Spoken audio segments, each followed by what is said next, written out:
You're listening to Hotepish with your host, Dwan B. Intelligent ish talk, intelligent shit talk, where we balance the profound with the profane. Political satire, celebrity and expert guests, information and entertainment, conversation and solutions. Leave your feelings at the door.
Now I tuned in to that Hotepish, bringing you food for thought. No miss the first dish from the #1 host, Dwann. Got enough games and jokes that can last about a couple more eons. Vibes on the million, you heard right. Debunking niggas' opinions on music, that shit light. Work being done without breaking a sweat. This that intelligent ish, you need not forget. Dwann don't debate with hoe niggas. They use I feel as receipts to show niggas. Fat stand tall on opinions. Jokes to emotional haters and their minions. Need to burn one popcorn, get a drink. The Jews in the history is always in sync. Show for the real genie catching a wish. Cause you're now tuned in to that Hotepish. I know you enjoy.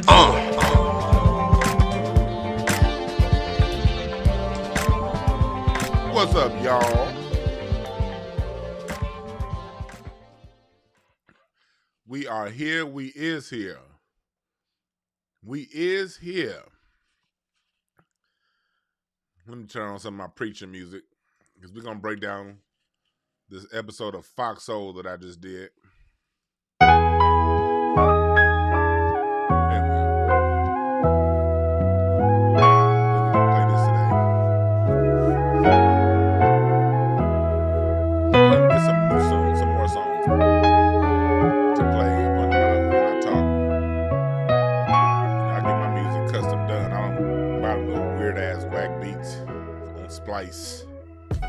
Shouts out to Duncan Pender Hughes for putting this together. It is a new album called Blade Brown on all the streaming platforms. Shouts out to Rashad Givens for the rhymes. But yeah, we here. Thank y'all for joining. What's up, Quan S? What's up, By the Time? Everybody that's in here, Bad Seed, Craig, Black Clark. I can't get to everybody, B Party, but thank y'all for joining. I'm going to go through and break down this episode of Fox Soul that I did on Sunday. Well, no, I wouldn't say it was last Monday.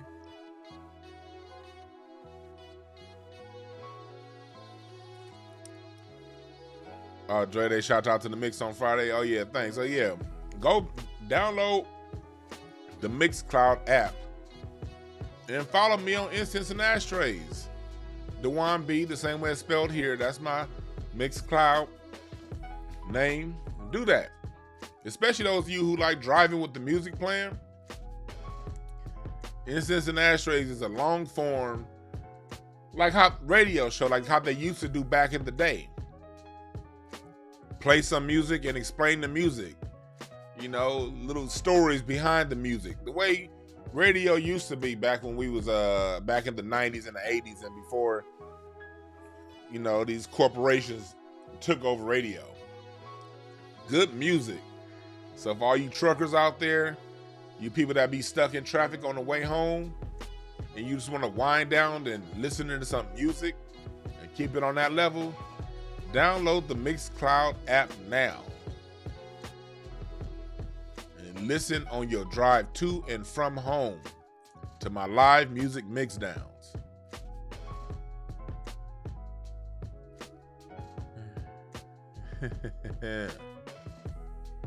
We is here. Somebody said turn my mic up. Am I low?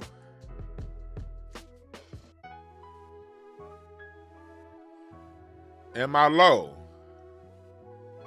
Somebody said rest of the chat room. I don't make sure my sound is fine before I get into it, because I'm gonna play some clips from this episode of Fox Soul. My mic is fine? Cool. That means whoever said that needs to turn their volume up. Because I'm over here looking at my interface. I'm like, okay, the sound is green into yellow. I'm not topping out. It's not going into the red. I don't want it to go into the red. I don't want to. I know my voice can sometimes be loud, so I don't want to be blowing y'all speakers out. All right, cool. Y'all saying it's good. Quandé said I'm on a government phone. Oh, that's cold. Or they listening on a government phone. Is that what you're saying? Yeah. One thing about me, You'll never hear me eat while I'm talking to y'all. And I made sure to get a very high quality mic. Sure. Because I respect y'all ears, man. I figure if you're going to be tuning in to listen to what I got to say. I hate when people start a podcast and start eating. If you don't sit your ass down and fill your belly up before you go live, I got to say, ain't nobody talking about a damn thing worth listening to if they eating while they telling you that. If you got to eat while talking, that means you ain't talking about shit. And you know, I went to the store and I went to church and the pastor said, nigga, I am not trying to hear that war going on in your mouth and your words at the same time, nigga. God, that's so rude and disrespectful to the listener. I don't give a damn who talking. If you start eating a bowl of Cheerios while you talking, I'm not going to listen to a damn thing you got to say. I'll holler at you on your next episode of your show. Because I'm already knowing you ain't got a goddamn thing to talk about. Yeah, they be sounding like John Witherspoon. From the rooty to the tooty. The whole pig. Hey, cutie pie.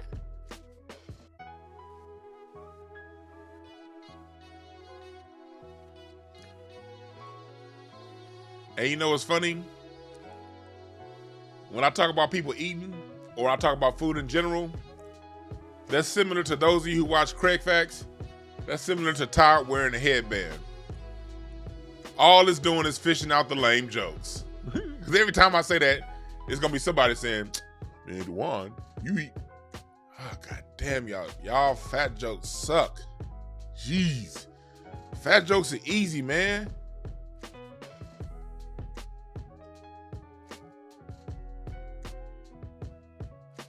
Like Takeover Comedy, if y'all ever saw his face, he looks like a South Park character.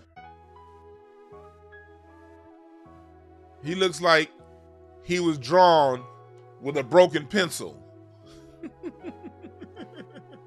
See, that's a joke, goddammit. You niggas need to raise y'all game. Evan don't have a profile picture because it looks like he was raised in salt water. That's a joke, goddammit. Get creative, niggas. Come on.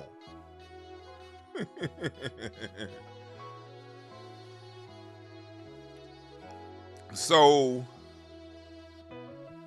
we talking about, can you be pro-black and date white? Oh, shit, the homie calling me. I forgot we said we was going to smoke together. We was going to smoke out. Well, shit, that's going to have to wait. Man, my bad. Well, he going to have to wait about 2. I'm going to be with y'all for about 2 hours, so they're going to have to wait.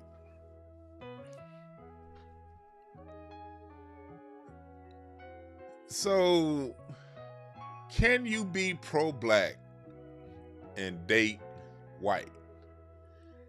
That was the topic on this episode of Fox Soul. And we had a very diverse, what can you say? What do you call it? Panel, as you can see. Of course, I was the only male on there. And we had a good conversation. People gave interesting perspectives.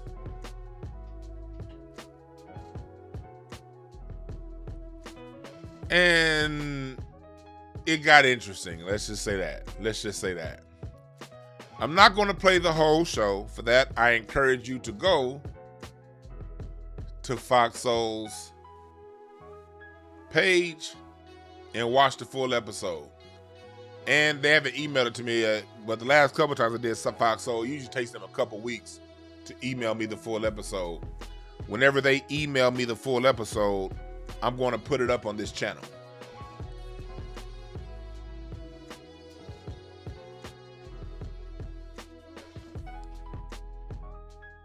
I appreciate that, funky Homo sapien. A lot of people didn't see the episode, so I'm going to play parts of it, and then we're going to discuss. Let's see here. Let me take down. There we go. Let me switch over to the screen. Gotta make sure, bro. There we go. So here we are on Fox Soul.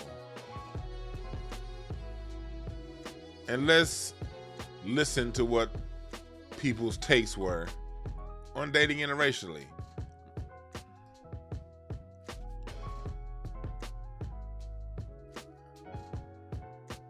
Let me set it up.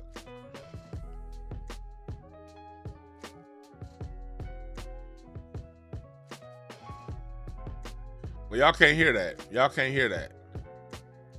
Y'all can't hear that, I can tell. Let me see if I go here.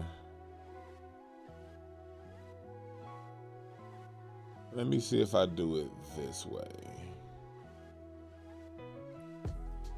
So why is it still controversial? Oh, if you're a black person who's married to a white person, does it mean that you aren't truly pro-black?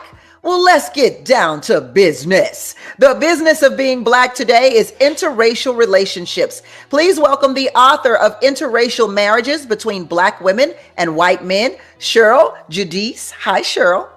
Hi, how are you? Great. Actress and artist Paisley Paige Gibson is here. Hi, Paisley Paige. Hi.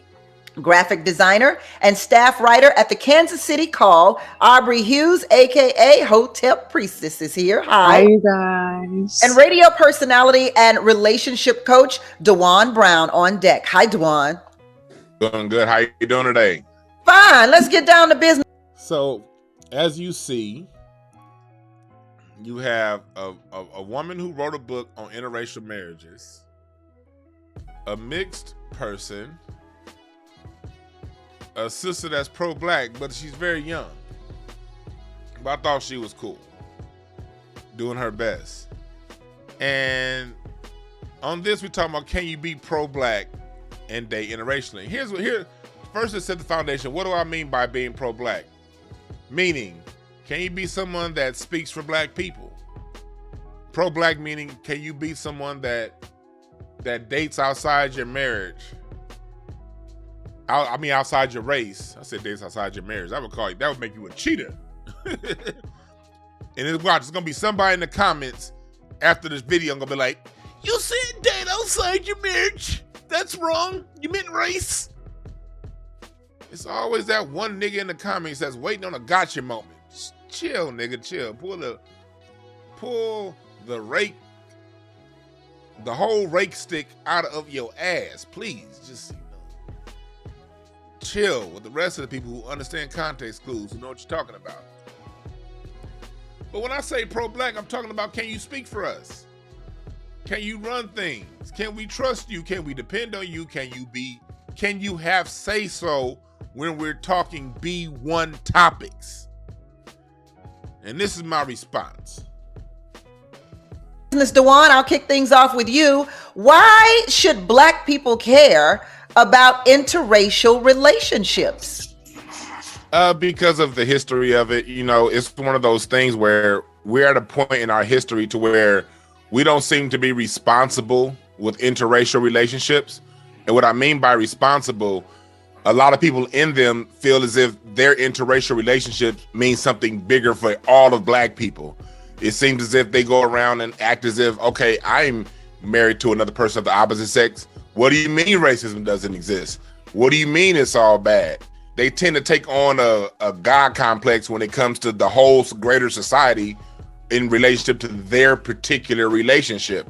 So because of that irresponsible mindset that a lot of us have that are in interracial relationships, it can be a major problem. Like, these are people that feel they can speak for black people and not just speak for themselves. And we have a history of people like this coming in and undermining black progress because they think they've arrived. They say things counterproductive to the greater society of Black people in America. Paisley Page, why should Black people care about interracial relationships?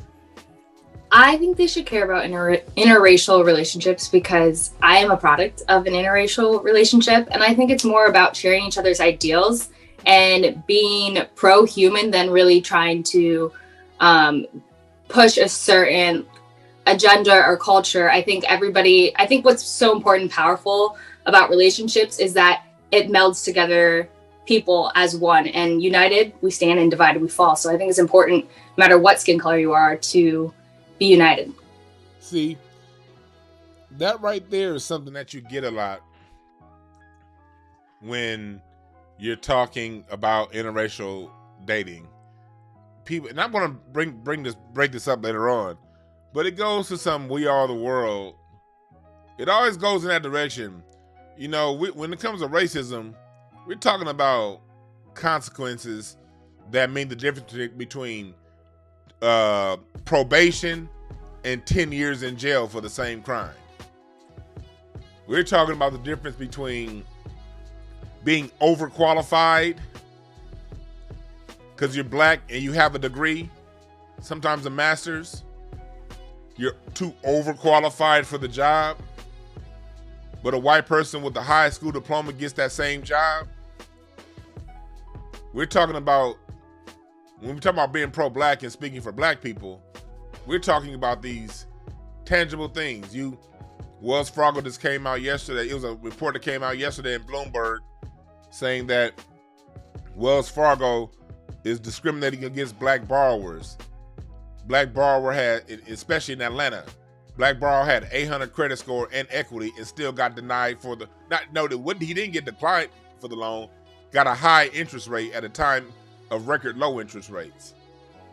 These things happen, but it seems as if every time, and I'm not talking about her, she seems like a beautiful person. So if anybody knows her, I'm not degrading her in any way, shape, form, or fashion. And I ask that you guys not do that too. Let's keep it to the point.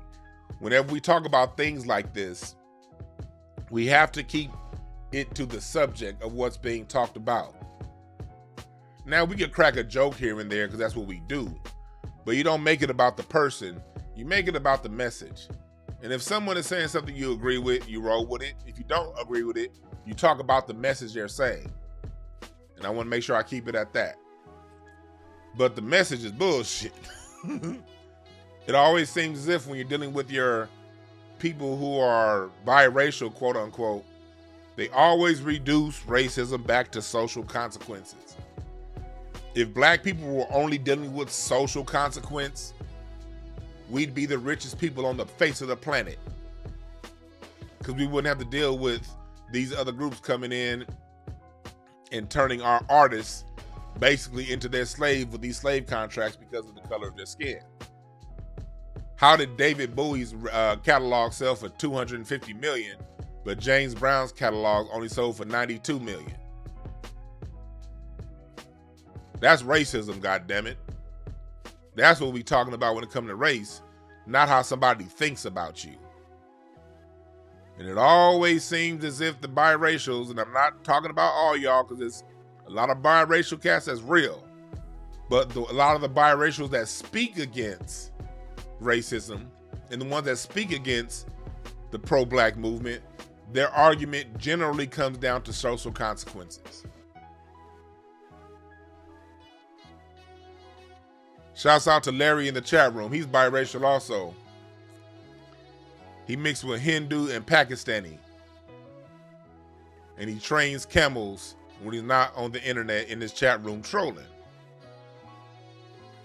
Shouts out to Larry Goodwell in the chat room. Camel Jockey of the Year, Mesopotamia, 1998. Let's get it back going.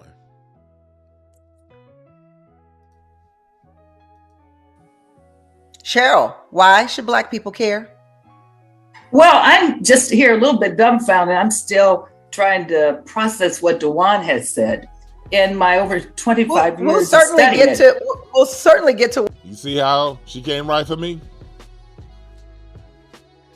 I don't know this for sure. Don't quote me. But everything about her reads, AKA Kamala Harris, ski-wee woman. Everything about her screams Democrat, talented 10th. So you know Queen Talented 10th had to come right for the man. It ain't even time to address what I said yet.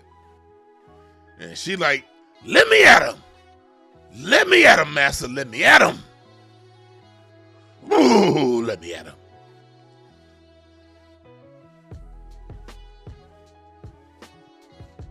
I'm just gonna get him. What Dwan has said, absolutely. Okay, but because I can't relate to that at all for the couples and people that I've interviewed. And also, as of September 2021, 94% of all U.S. adults approve of marriages between white people and Black people. And that's up from 2013, where it was only 87%. So this is definitely a phenomena that is here to stay. Ooh, she was Princess happy. Hotep. She said, this is a phenomenon that's here to stay. And so you saw that smile. Look how content she looks. Oh my gosh, she screams boule. Boule, boule, lay boule. And just, I want y'all to, I'm gonna replay that one part again, that last part, and I want y'all just to see the gratified smile that she had. Ooh, Jesus. Ooh, just look at this. This is contentment right here. Ooh. People and Black people. And that's up from 2013, where it was only 87%. So this is definitely a phenomena that is here to stay. Ooh, Jesus. Lord Jesus.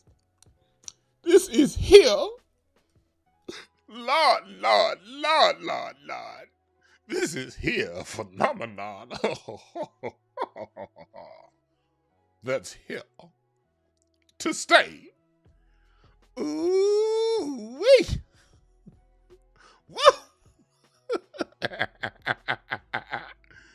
Lord, she look happy. Lord, she look happy. She was like, this is a phenomenon that's here to stay. Man, them boule cats get hella happy when they saying something that they know they liberal paymasters is gonna love, ain't they? Let's keep going. Princess Hotep. I'm gonna skip. Hotep priestess. Yes.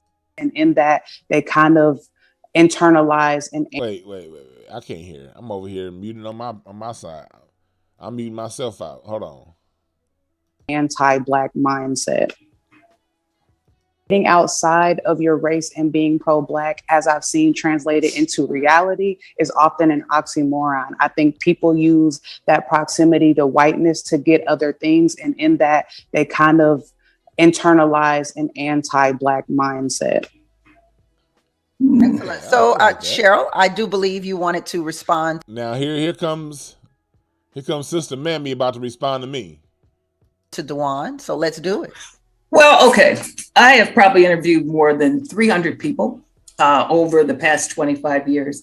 I have never encountered a couple where anybody gave up their being Black or being white in a relationship, nor have I found any couples where they felt that in some way, because they were married outside the race, that their opinion should be something that everybody else should adhere to. If anything, most interracial couples are hypersensitive to nuances of race. And again, I haven't found anyone that thinks that, okay, I married the white woman or the white man. For some reason, I can speak for everybody. So, well, I think, and Dwan, you can correct me if I'm wrong, but what Dwan is saying is that someone who is Black that is married to a white person takes on an irresponsible behavior because they believe that because they are married to a white person, racism no longer exists? Definitely not anything that I have come across in the couples that I have interviewed. Not at all. Well, I came up with that because I've been doing this for about 25 years also. Since I was 14, actually, is when I started working with people. And I have run across this. And as a person who's born and raised here in South Central LA, I'm someone who's been out here in the forefront of the community. I'm someone who started working out of King Drew Medical Center in Watts. And I have my own company now working with families, working with people. I've coached people and families. And this is a behavior that when I'm out there, more so in the community doing my work, these are the people that I come across when I'm out in the community doing my work, more so than I am when I'm in counseling. When people are in counseling, they're one thing. But when they're out there in the community doing work, there's something totally different. And that's what I'm talking about. When you talk about, because you notice when she was talking, this is what people will do. And I want y'all to take notes when it comes down to community. If you're ever in any situations when you want to break people down, you have to listen closely to the words that they use, especially these PhDs. These PhDs know how to craft their words in a way to say something without saying it. She keeps saying, in my work, in my work, in my work. But at the same time, she only interviewed, according to her, 50 couples. So that's in your work. That's why I made sure this is how you torpedo someone's argument. Of course, in your work, in that field, people are going to put on the best face. I'm telling you, I've been doing this for a long time. BreakthroughAdvocacyServices.org. .org. BreakthroughAS.com. I'm sorry, my .org is not up yet. BreakthroughAS.org. I'm getting my website redone right now. Well, anyway, I've been doing this shit for a long time. So I know when I'm dealing with people in front of me who's come to me for help, they put on their best face. It's just a natural defense mechanism. I end up getting to the truth later on, but if it's just going to be an interview and you're talking about just general stuff, gathering data, anytime you're just gathering data, people are going to put their best face on. They're going to do it. But when you out there in the streets, when you out there really doing the work, that's when you don't get people with the best face. That's when you get the real of the real. That's when you run across these cats who be in the Crenshaw district talking about Save Lamert Park on the front end. But when it comes time to legislate on the back end, when it comes time to do things on the back end, they doing everything they can to sell Lamert Park to white folks. You see this shit every goddamn day. So Miss PhD thinks she's going to be slick and keep it to the people that she interviews because she knows in general I'm right. If she expands what she's saying to the general population, she's going to have to admit that I'm right. So in order for me to be wrong, she has to keep it down to her work within 50 damn people that she talked to. Let's keep going. And you give it gives people cover. It gives them plausible deniability. You know, you get someone, they'll get into an interracial relationship and they'll say, hey, how can I be anti-black? I have a white person. Or how can I be anti this? I'm dating someone of that race. And it's like, okay, yeah, you're dating, but let's just look at your policies, Kamala Harris. Okay, so we just gonna throw a little shade on the vice president here. That pissed them off. Look, yeah, y'all saw how I threw that up in there? See, these people out of academia, they ain't ready for cats as sharp as me. Look at this. Look, let me do that again. That was slick, Dwan. Be anti this. I'm dating someone of that race, and it's like, okay, yeah, you're dating, but let's just look at your policies, Kamala Harris. Okay, so I like that, Dwan. I gotta pat myself on the back. Like remember Barry Horowitz of WWF wrestling back in the day? He used to like body slam somebody, then pat himself on the back. Barry Horowitz. I'm doing that to myself right now. I gotta play that part again. Look at her laugh. Be anti this. I'm dating someone of that race, and it's like, okay, yeah, you're dating, but let's just look at your policies, Kamala Harris. Okay, so we just Okay. gonna throw a little shade on the vice president here, Dwan. Yeah. Okay. They don't know what to say. Oh, I donated to her campaign in 2008. I was on Kamala before she became a national thing. I was a donor to her campaign going back to 2008. So I'm someone who followed her political moves, and I'm all about politics, not about the look. Priestess, Hotep Priestess. They ain't ready for that. They're not ready for a black man from South Central LA to break down what politics really is, not the look. If they had something for me, they would have said it. If they had something for me, they would have pulled it. But I'm too quick. I'm too quick. I think on my feet. Now let me go fast forward to this other part.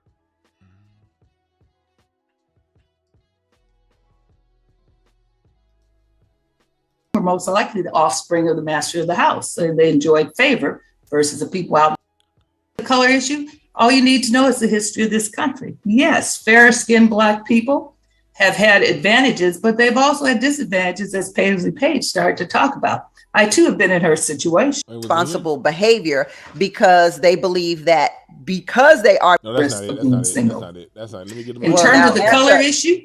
In terms of the color issue, all you need to know is the history. What she say. Age 16 forward, Black women outnumber Black men. Here we go. There's a responsibility there. Perhaps there would not be a disconnection in who you are and your ethnicity and your race if the two didn't mix. Good point in the chat room. I looked at the chat room. Someone, Frank Green, that said fair skin with a bunch of question marks. I don't know what came. I don't know what came before that or what you responded to. But me personally, I'm glad you brought that up. I don't use the term fair skin because what's the opposite of fair? If fair skin is light, what's the opposite of fair? Unfair.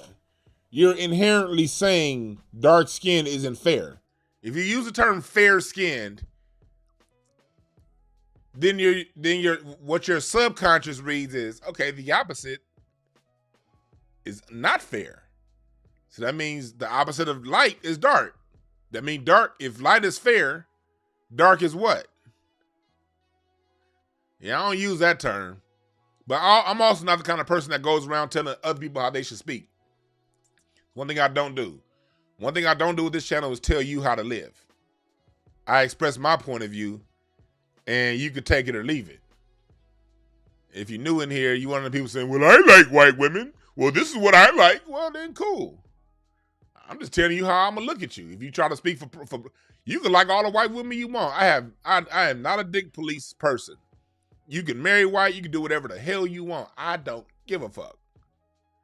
But if you feel you're going to speak for Black people, at that point, I'm going to stand up and say, you don't speak for me, sir, ma'am. You don't. But let's listen to what Dr. AKA says and then my response. Well, let me just break it down to the basics. If you are a Black woman and you would like to get married and have children, God help you if you put all your eggs in the basket hoping to marry a Black man. Nothing. Whoa. She said, God help you if you put your eggs in a basket of Black men. Woo! Wrong with Black men. There's just not enough of them. By age 16 forward, Black women outnumber Black men. The same thing doesn't happen for whites until age 32. So if you don't mind risking being single, go right ahead. But the numbers do not support a Black woman putting all of her effort into finding a Black Prince Charming, because most likely she's a very high risk of being single. In terms of the color issue, all you need to know is the history of this country. Yes, fair-skinned Black people have had advantages, but they've also had disadvantages, as Paisley Page started to talk. So he said, fairer-skinned people have had advantages, but they've also had disadvantages. That's double speak. That's double speak. Because you know why? See, she knows this is a very educated and, in my opinion, a very intelligent woman. This lady ain't stupid. She earned that degree she got in psychology. She's extremely intelligent. But she plays on people's either not calling her out on her BS or not having the words to call out her BS. So a lot of people in academia do. They know even the people that don't like what they're saying may not necessarily have the words to refute what they're saying. I'm gonna play that part one more time. I'm gonna start just before. To know it's the history of this country. Yes, fair-skinned Black people have had advantages, but they've also had disadvantages as pay. See, they've had advantages, but they've also had disadvantages. What were the advantages? See, that's why when it comes to communication, I'm a master at this. Yes, I'm tooting my own horn. I'm a master at this. Got to ask questions. People like to throw out bullshit and build on bullshit. You can't build on bullshit around me. You got to build on realness. What were the advantages? The advantages were economic.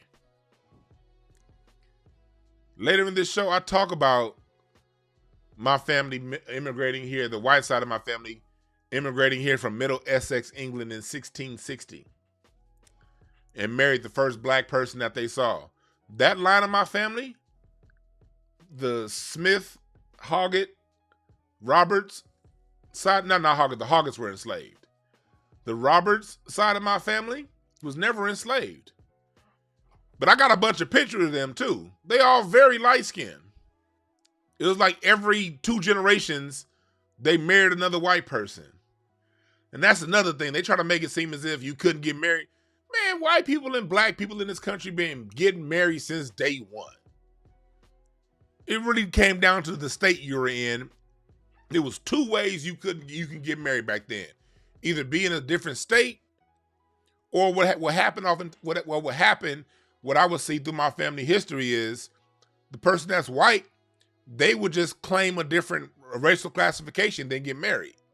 They were born white, but then they would claim themselves to be Melungeon. And then then the person that was born Negro, well, the people born Negro were never allowed to change, but the ones that were born Indian, I got 3 different times in my family history where I see someone born Indian, but they died either Negro or Melungeon on their death certificate. That side of my family was never enslaved. I got almost 400 years of records of Black marrying white. And I'll tell you another thing.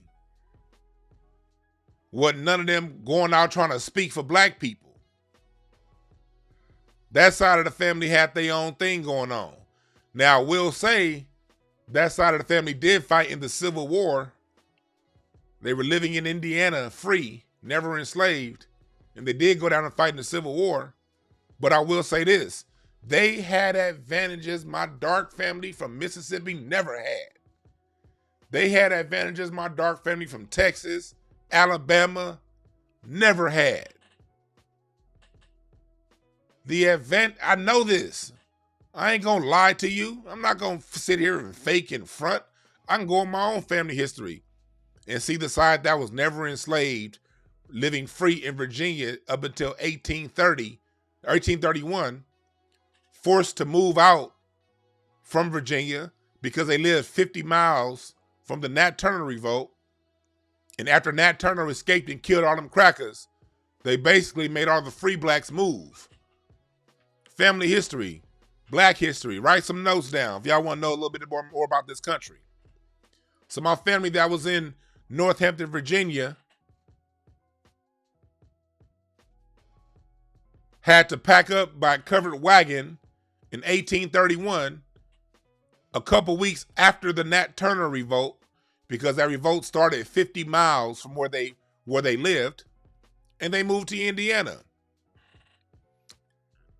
So yes, the light-skinned people do have advantages versus my Choctaw, extremely dark-skinned family from Texas. They had to make it a whole nother way.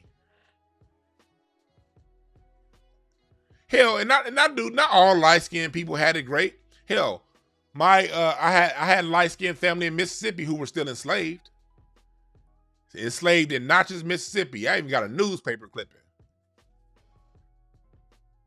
But there are clear advantages the light-skinned side had. Even though there was variation on the light skin, there was zero variation on the dark skin. My dark skinned family from Alabama, they didn't get any advantages.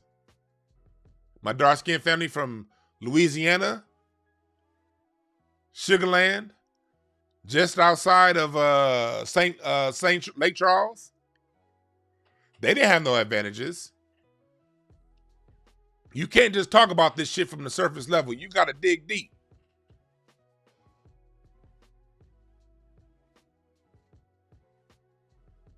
You got to dig deep. The story is super complex. Yeah, Nino, you say your light-skinned family was enslaved? Yeah, my light-skinned family that was in Natchez, Mississippi. I told y'all this before, didn't I? I think I told y'all the story before about my family that was enslaved in Natchez. These cats were light-skinned. This is a newspaper clipping. They were granted freedom by the slave master, Nathaniel Hoggett, but the governor jumped in and said, until the youngest, which was only a couple months old, is freed, you light-skinned niggas got to go back to slavery.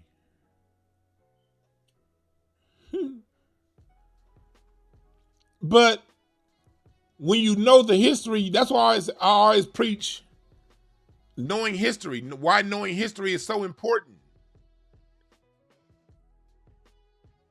Knowing history is so important because when you know history, you can't be bullshitted by these people. These people can only bullshit people who don't know their history.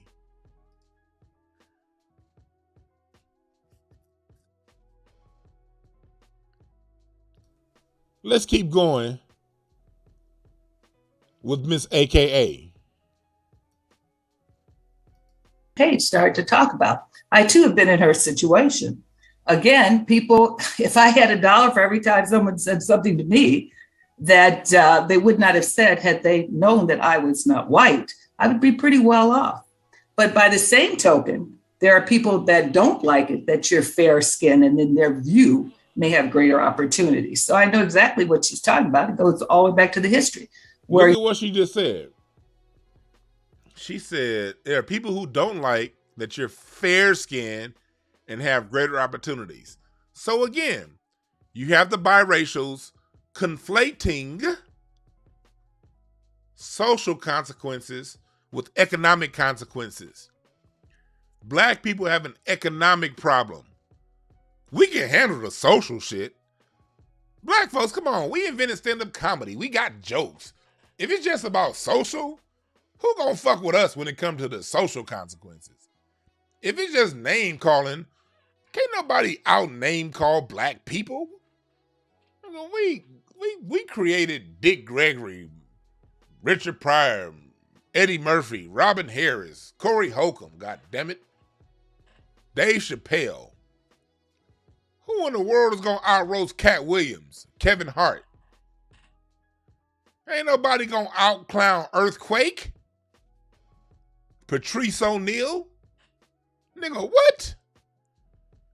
If black people just had a social issue, we'd be good. And see, you see how, and that's what makes it so hard to respect the argument that she's trying to put out. You're really conflating a social issue with money, with freedom.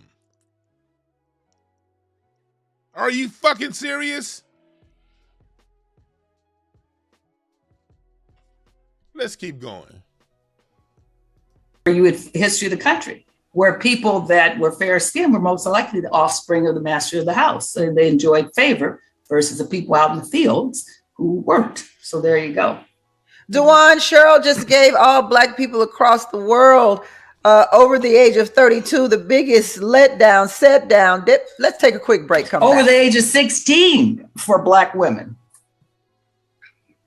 Welcome back to Business of Being Black with Tammy Mack on Fox Soul. Today, the business of being Black is interracial marriages. Now, before we left, Cheryl left Black women across the world with some horrible news that if we don't find a man by 16 as Black, we ain't gonna find one at all. Dwann, what do you say to that? I mean, can you please give us some leniency here, Dwann, and open up the doors, leave a door open for Black women to be married, and have a family? As Cheryl say, y'all, it ain't enough for y'all to go around. That's right. What I'm supposed to do? Who I'm supposed to be with? How I'm supposed to create? I don't get it. See, if you only look at the numbers, you can be deceived. That's why no one should ever look at only numbers. Numbers tell whatever story the author wants them to tell. But numbers don't lie. Numbers, Dwann, 1 + 1 will always equal 2. Thank you. But you got to realize statistics are always quantified differently than everything else. Statistics is a book called How to Lie with Statistics. And I'm not saying she's lying with statistics. What I'm saying is if I want to make a point, I can make up a stat to prove any point I want to make. That's See that? You see that? Ooh. You see Queen Skiwi up there got mad when I said that. Ooh, she almost lost her cool. Because she knows I'm telling the truth. She knows I'm telling the truth. I always encourage people, man. You can get through a lot of BS by just taking certain classes for yourself, for your own personal development. And I recommend that everyone take, if you haven't already,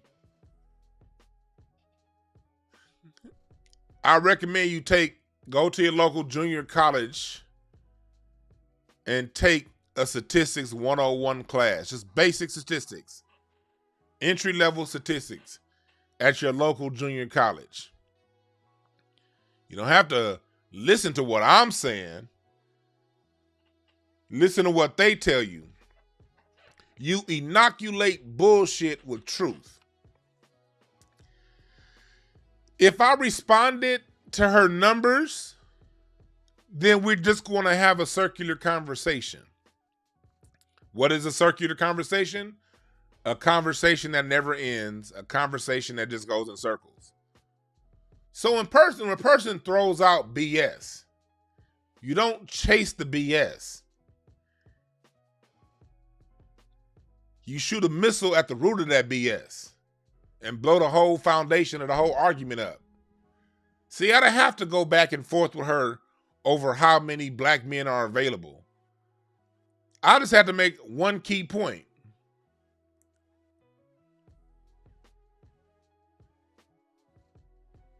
Statistics tell whatever story the author wants them to tell. I tell people this all the time. Anytime someone is coming to you with a numbers-based argument, it's 100% chance they are bullshitting you. If their argument starts and ends with numbers, with no detailed explanation and context given to those numbers, they're bullshitting you. This is what they do all day on the news. When they want to talk about Black crime, they throw the numbers at you.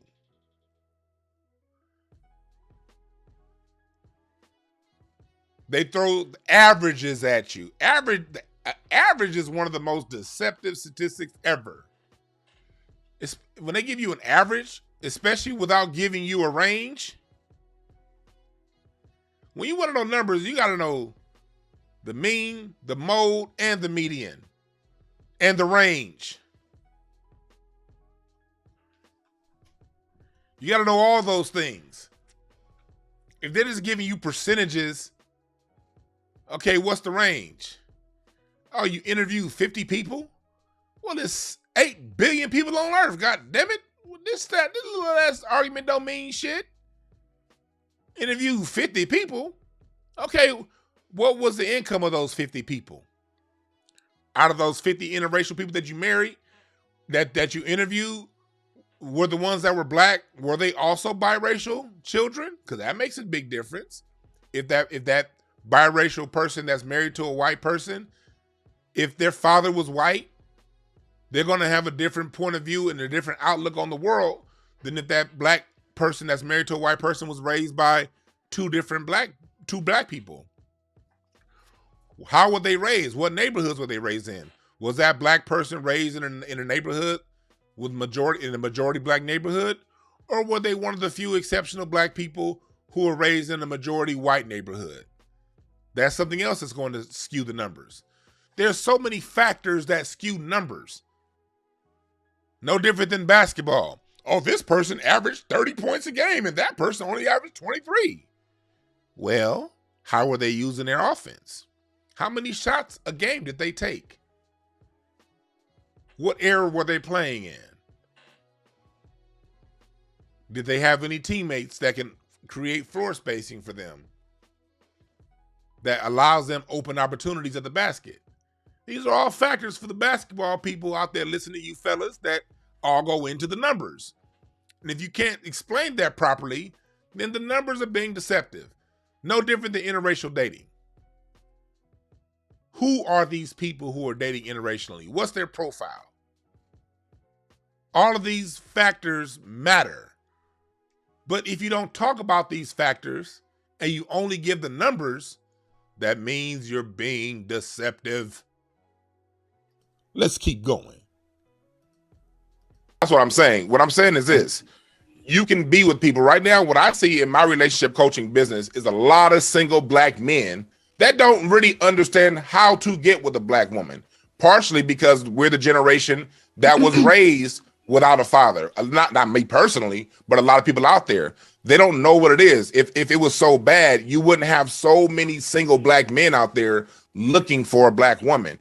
We have a disconnect in our ability to communicate with one another is one of the major reasons why you see so many single people out there, not because it's not enough. And there's a lot of people who by choice choose to be single also. So I want to make sure I make that part clear. And also, I'm not here to say I'm all the way 100% against interracial marriage. What we're talking about is, can you be pro-black and interracial? Can you speak for black people when you're in an interracial marriage? That's the point I'm coming from, because look, I'm a product of this. I know my family history.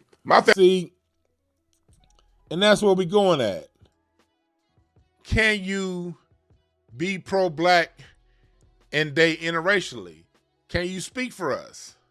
And look how she's looking. You see how she's looking up there? She don't know what to say.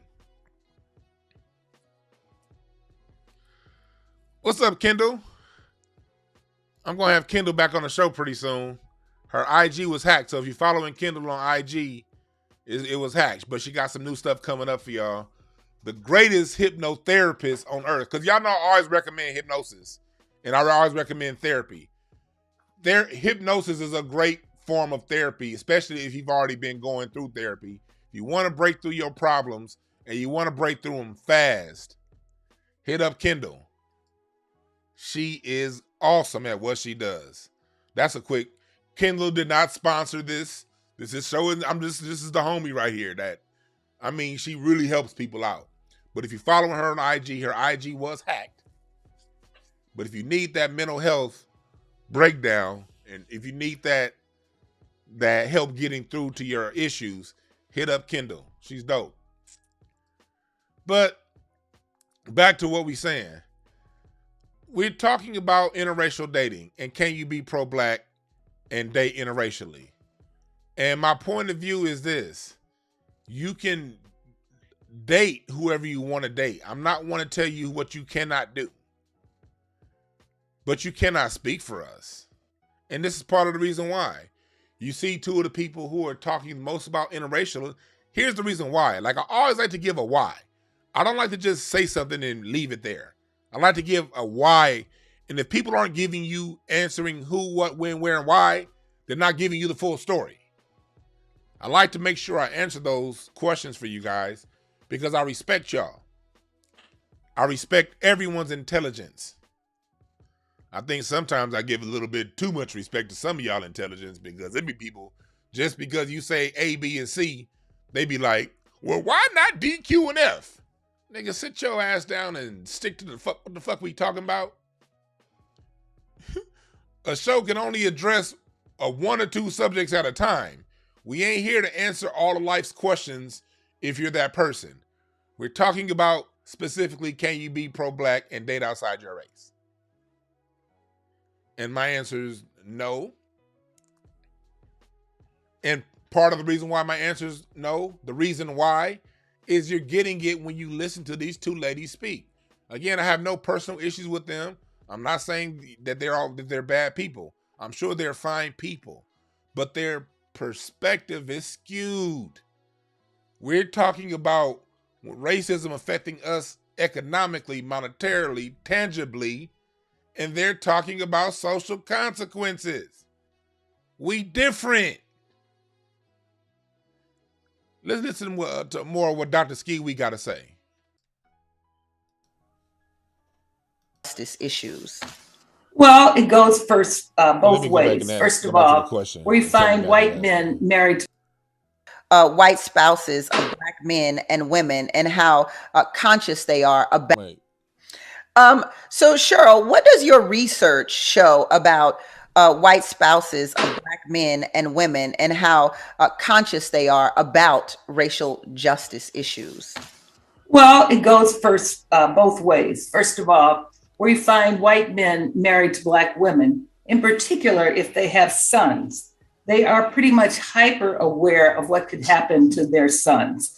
And of course, they, really want them to be prepared in every way possible for things that could come up in their lives. And as well, you find many black women married to white men have discovered that their husbands are hypersensitive to any slight or potential nuance in any way diminishing them because they're black. In fact, is what several black women said to me, we've lived this all our lives. We've always been black. And for them, it's new. So oftentimes it's like being in the forest and can't see the trees, something that we've become accustomed to. They're not, and are far more likely to challenge it.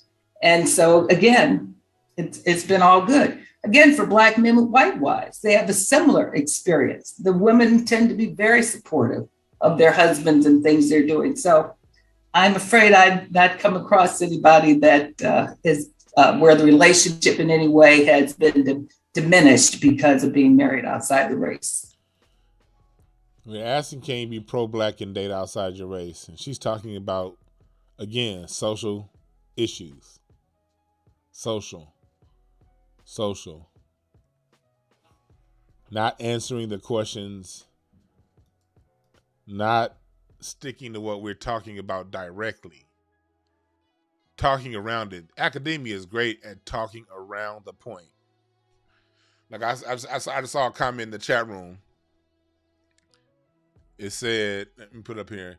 Yes, you can be pro anything. I am pro human race with good character. I'm not pro a specific race. That doesn't make sense. Well, if that's why you feel this way, then why are you in here? We're talking about, can you be pro-black and date outside your race? It's always somebody that comes, when you're having these type discussions, it's always someone that comes with a we are the world type answer. This motherfucker sound like Michael Jackson.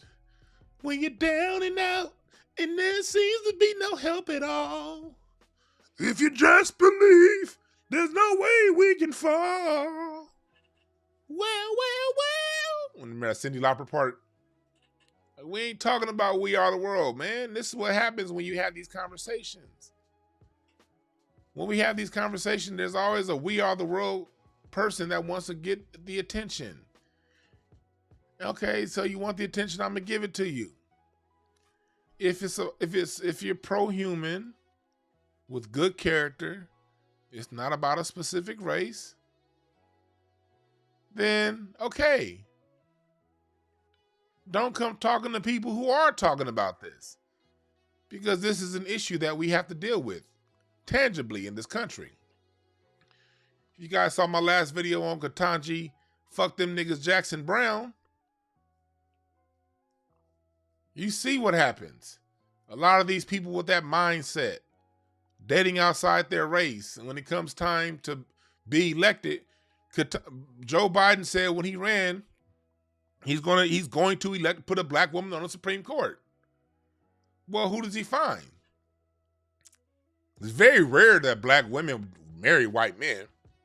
Extremely rare. He goes and finds that. Somebody who, when they had a discrimination lawsuit at Lockheed Martin and a $22.8 million settlement, she said no. A black woman who ruled against black people 19 out of 22 times in a racial discrimination case. I seriously doubt a black female judge that's married to a black man and has all black children rules in such a way. I'm not saying people who are married to black people are automatically better, or just because you marry black, that means you're going to be pro-black. No. Hell, what's that boy? Ben Carson married to a black woman and he's still a coon. I'm not saying you just because you're married to someone black don't mean you're not a coon. But I am saying, President Obama, he married, look what the fuck, he wasn't shit. And he married black, so I'm not here to say just because you marry black, it automatically makes you. No, we judge you by your works. But look at Kamala. She married white, seems to be pretty consistent on the other end. It seems to be the ones that marry white, legislate white. And the ones that marry black, it may be a toss-up. Clarence Thomas married white. Look what happened. We can go down the line of the brothers that marry white and the sisters that marry white, and you can see politically how they legislate, how they use their power. I think I said later on in the same show how Howard University, Fisk University, those are universities created for the offspring of interracial children to go, so that they can rule and lord over the darker skinned black people who were going to schools like Tuskegee.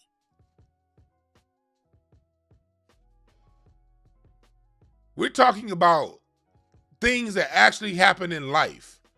So if you're the type that we are the world, and I'm not pro a specific race, then you can find the exit as fast as you found the entrance. Or you can sit back and chill and vibe with us and get some good information. Your choice. Back to Queen Sugar. Yeah. Did you want to speak on that, Paisley Page? No, I agree. I mean, my dad is African American and my mom is white, and they both had to go through racism.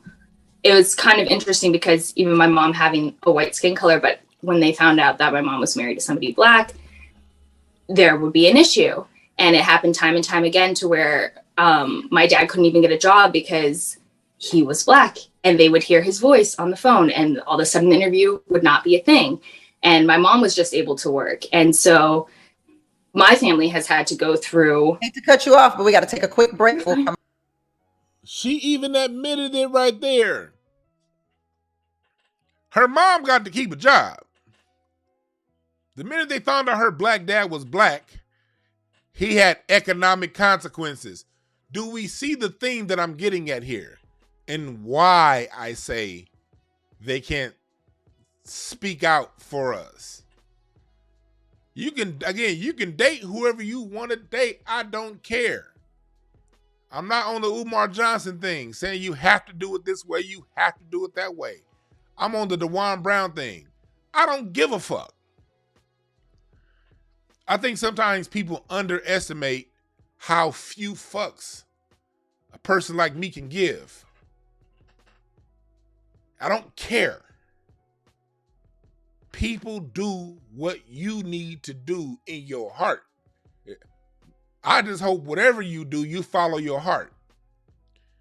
But when you come speaking for me, I now have the right to step up and say something.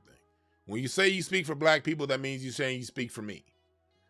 And I keep running into this same issue. She even just said it right here.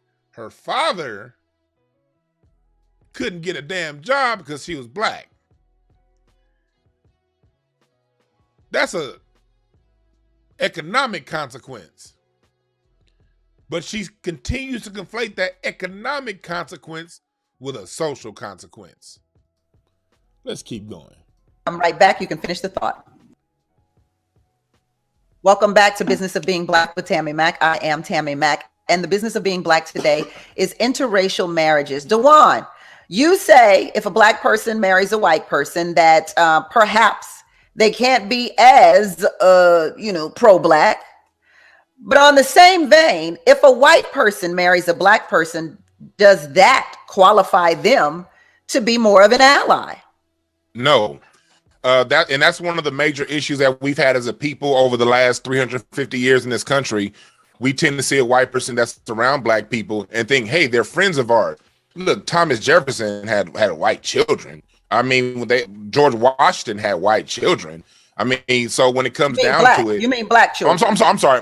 My bad. Black children, dyslexic, but we have a history in this nation of white and black intermingling and being together. That's never not been a thing in this country.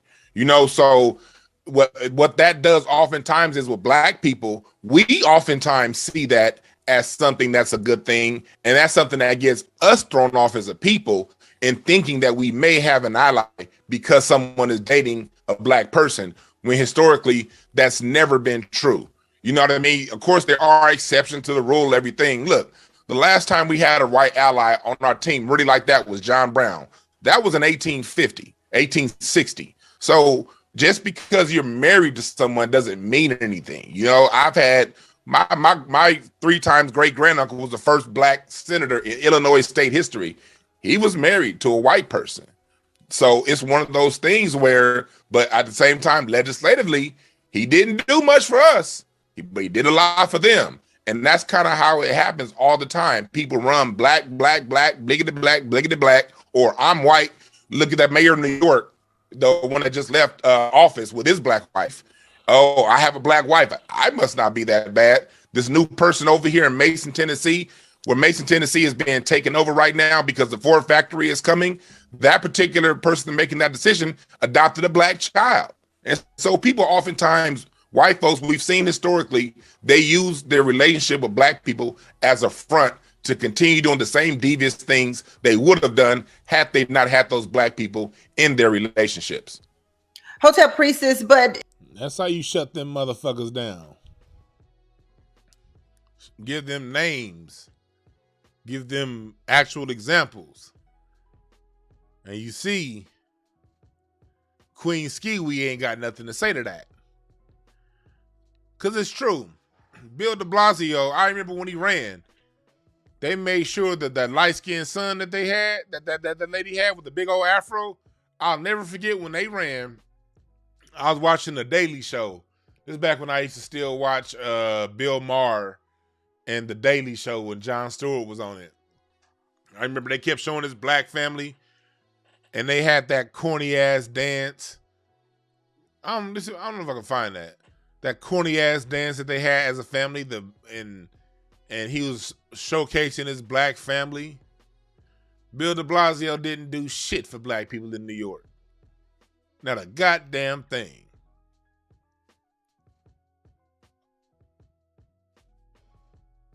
Not a goddamn thing. People always want to run on, then you get people run, I'm black, biggity, black. I'm running on being black. I'm black. Give me an office because I'm black. And that's why I need to be elected because I'm black. And you black too, right? So that's why you should vote for me because I'm black. Black. But the minute they get in office, well, you can't speak for black people, man. You got to speak for everybody. Again, that's why the people that want to come up in the chat room later on be like, well, I'm just a person for all races. Well, take your all race ass on up out of here. Because this channel's black first. Meaning when I say, what do I mean by black first? We prioritize the needs of the black American born and raised in this nation that descends from the people who built this nation. We prioritize us first. We don't disrespect other people unless they disrespect us first. We don't talk down on other people unless they talk down on us. Now, if another group wants to come in and be disrespectful, now I'm a believer. If you go low, I take it to the ground. But we don't start no shit. Don't start none, won't be none. That's an old school black saying, ain't it? It's two old school black sayings that I'm down with at this channel. Don't start none, won't be none. And the second one is, if you with it, I'm with it. Meaning if you with the shits, I am too. And I'm going to have fun with it. Somebody said they're copper color. Fine. You're copper color. Nigga, I'm crayon brown. Other black people are pale colored. Some black people are limo tint colored. We still black. Another thing we don't do in here is play that bullshit reclassification game. I'm going to reclassify myself, brother. Brother, it's the classifications, nigga. We ain't going to get nothing under the classification black, my brother. My response to this is when I look through my family history, whether my family was classified as Negro, mulatto, Melungeon, Indian, all those classifications show up in my family history. They all have one common point of contention with this nation. Whether they were classified as mulatto, Melungeon, Indian, Negro, or black, their resources were taken from them because they were non-white. That's how you torpedo baseless arguments. You don't go back and forth. You just go to the common denominator.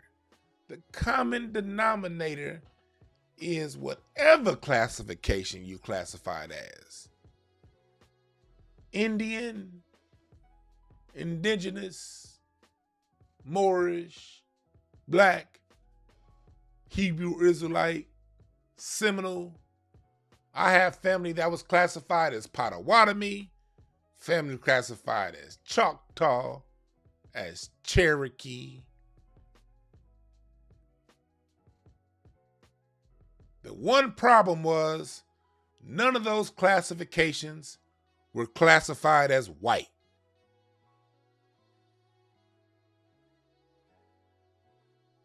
And the sides of my family were classified as white. The Schaefers, guess what? The white side of the Hoggets, they all got their resources passed down to them. They all benefited from the Homestead Act, where they got 160 acres of free land and got to keep it because they were classified as white. So here at this channel, we dig, and I'm no disrespect to anybody of any classification. I'm not going to tell you what you shouldn't do. Again, that's not what I do here. I don't tell people what they shouldn't do. I talk from my point of view, give reasons for supporting my point of view, and others can either take it or leave it. My point of view is just an offering of my perspective. And I'm not going to argue you down as to why you shouldn't think the way you think. But I will say, oh yeah, get the likes up. We got over 400 people up in here. I don't be saying get the likes up. Get the likes up over 400, please. Please hit the like button. I don't ever diss what other people say. But I do stand my ground when others suggest I jump on their train. You dig? You dig. But I respect everyone's point of view. Everyone has a reason for having their point of view, and I respect it. You respect my point of view, I respect yours. That's how I get down over here. We don't have to like each other's point of view. We don't have to agree with each other's point of view. Life would be boring if we all agreed on everything. The disagreement between human beings is how you find fusion. It's how you fuse things. It's how you find clear direction. If I'm sitting on this side of something and you're sitting on that side, and we can see our differing points of view, we can both learn a little bit of something and still not agree. You dig? Let's go on what they're talking about. If a white person marries a black person, right? They have to be more sensitive to the needs of black people because they are witnessing it firsthand, even if it is in terms of their own experiences with racism and being a couple. I would have to agree with Dwan. I don't think that's necessarily true. There have been multiple instances of people that I know who are biracial, and they have maybe a white parent, and their white parent has displayed some sort of disdain or racism towards even their own children for not being completely monoracially, whatever they are, white, whatever the race is, etc. So there is anti-blackness regardless of there can be anti-blackness regardless of who you're married to, because almost all the other races have anti-blackness. A lot of these interracial relationships come with fetishization, and in that, like, that's not allyship. That's negative. That was a great point. There's a lot of anti-blackness, not just amongst white people, but all these other racial categories, because they have anti-blackness steeped in their cultures. Remember, the Portuguese and the Spanish started this shit, going around the world and dividing the local people based on the color of their skin.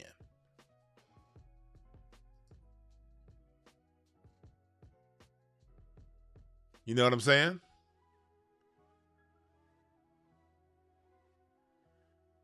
I remember what somebody said in the chat room. They're like, okay, you said if you're black, you're an immigrant on your own land? Prove it. Prove it. Again, when my family was classified as Choctaw, they were still treated as immigrants on their own land. Sometimes it's no getting through to these you gotta reclassify yourself niggas. Like, God damn. Sometimes it's no getting through to these cats. You're right, Quan. That's jailhouse babble.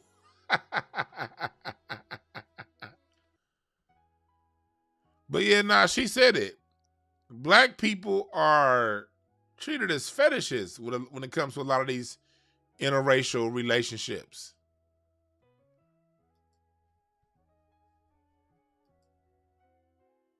A lack of identity with you? I don't think so. I think it comes down to the person you are inside and the ideas that you want to share. So if you feel pulled or strongly about a certain ideal or culture, then you just need to share that with your kids so that you pass it down. A lot of times in America, people are taught to assimilate. So even having different languages, not teaching them to their kids, that washes that out. So if it's important to you to have, an identity in a specific culture and in your nationality, you just have to make sure to share it. Or the look or the ethnicity, it's about who you are. Dwan. Yeah, that part is what I wanted to get to. When she said not about the look or ethnicity. This is who you are. This is another example as to why I feel the way I feel. If you feel someone can be pro-black and represent you, then that's on you. That's your feeling, fine. But this last little statement right here is the reason why I feel differently.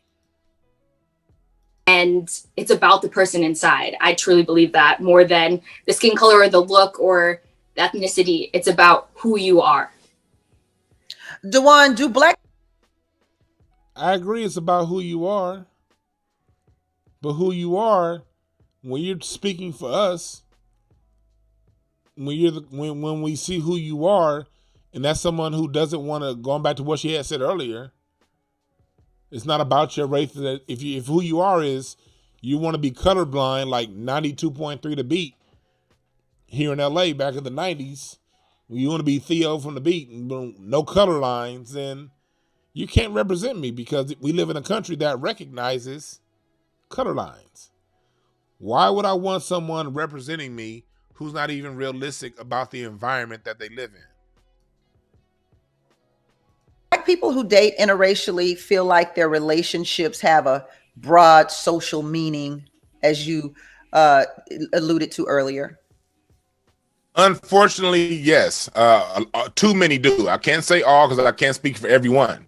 But I have spoken with lots of people in relationships, and it seems as if, especially when on the side when it comes to black men dating white women. I was talking to my cousin about this yesterday who has a white wife, and it just seems as if, you know, hey, there's no racism, or racism isn't as bad as you make it seem, or they minimize what a lot of people do who are in either interracial relationships or mixed. They trivialize racism down to social consequences. Look, if it was just social consequences, black people wouldn't be having no issues. The issue with racism is the fight for resources. The fact that the darker you are, the less access to resources you have historically. And I'm not saying people who are mixed have like way more resources. The fact that you have a drop of black blood in you can take away resources. Hell, my family when they moved to Michigan, when they moved to Indiana out of Virginia in 1830, they were free, never enslaved. But when they moved to Indiana, they didn't qualify. As light-skinned as they were, they did not qualify for the Homestead Act, which gave you 160 acres of free land and more acres per child. They had to buy those 900 acres because they had those drops of black blood in them. So what you're suggesting is going against your own thought process. Even you said your great-great-grandfather was married to a white woman, so you yourself ain't 100% black. Nobody black in America is. We all have some mixture. So then what are you actually saying here? None of us can be pro-black. Like, how do we believe in what you say if you too got white blood in you? I don't know if it's white blood. Because one, we all have white blood in us. Two, it's a visual. It's a 6-block rule. If I can identify your race from 6 blocks away, you're going to have a different time. I cannot identify you from 6 blocks away unless you got some color issues on your camera. You don't look black from 6 blocks away. You kind of fair skinned yourself. That might be this light. I'm very dark. This light might be on me. For me, I'm 350 pounds. So trust me, you're going to see my big butt is black. And the police going to know that from a long way away. Okay. I'm saying that people easily identifiable as black have far less access to resources than those who don't. And the higher up the color scale you have, you get more. But I'm not here to totally crap on the interracial people, because with them having that identifiable blackness in them, let's take a quick break. Welcome back to Business of Being Black with Tammy Mack. Today, the business of being black is interracial marriages. Please welcome the author of Interracial Marriages. They had to cut me off right there, try to blitz me right there. But that's how you handle the blitz. That's how you handle it. For more, go back and watch this whole thing. It's on Foxhole. I'm going to tag it in the video. I'm going to tag it in the comments when I'm done with the video. But right now, I want to get y'all calls. I want to hear what y'all think. What y'all think? I'm going to talk to y'all for a little bit. 323-744-7425. Keep your comments brief because I want to talk to as many of y'all as I can. So keep your comments brief. Can you be pro-black and date white? I want to know some of your perspective, some of your experiences.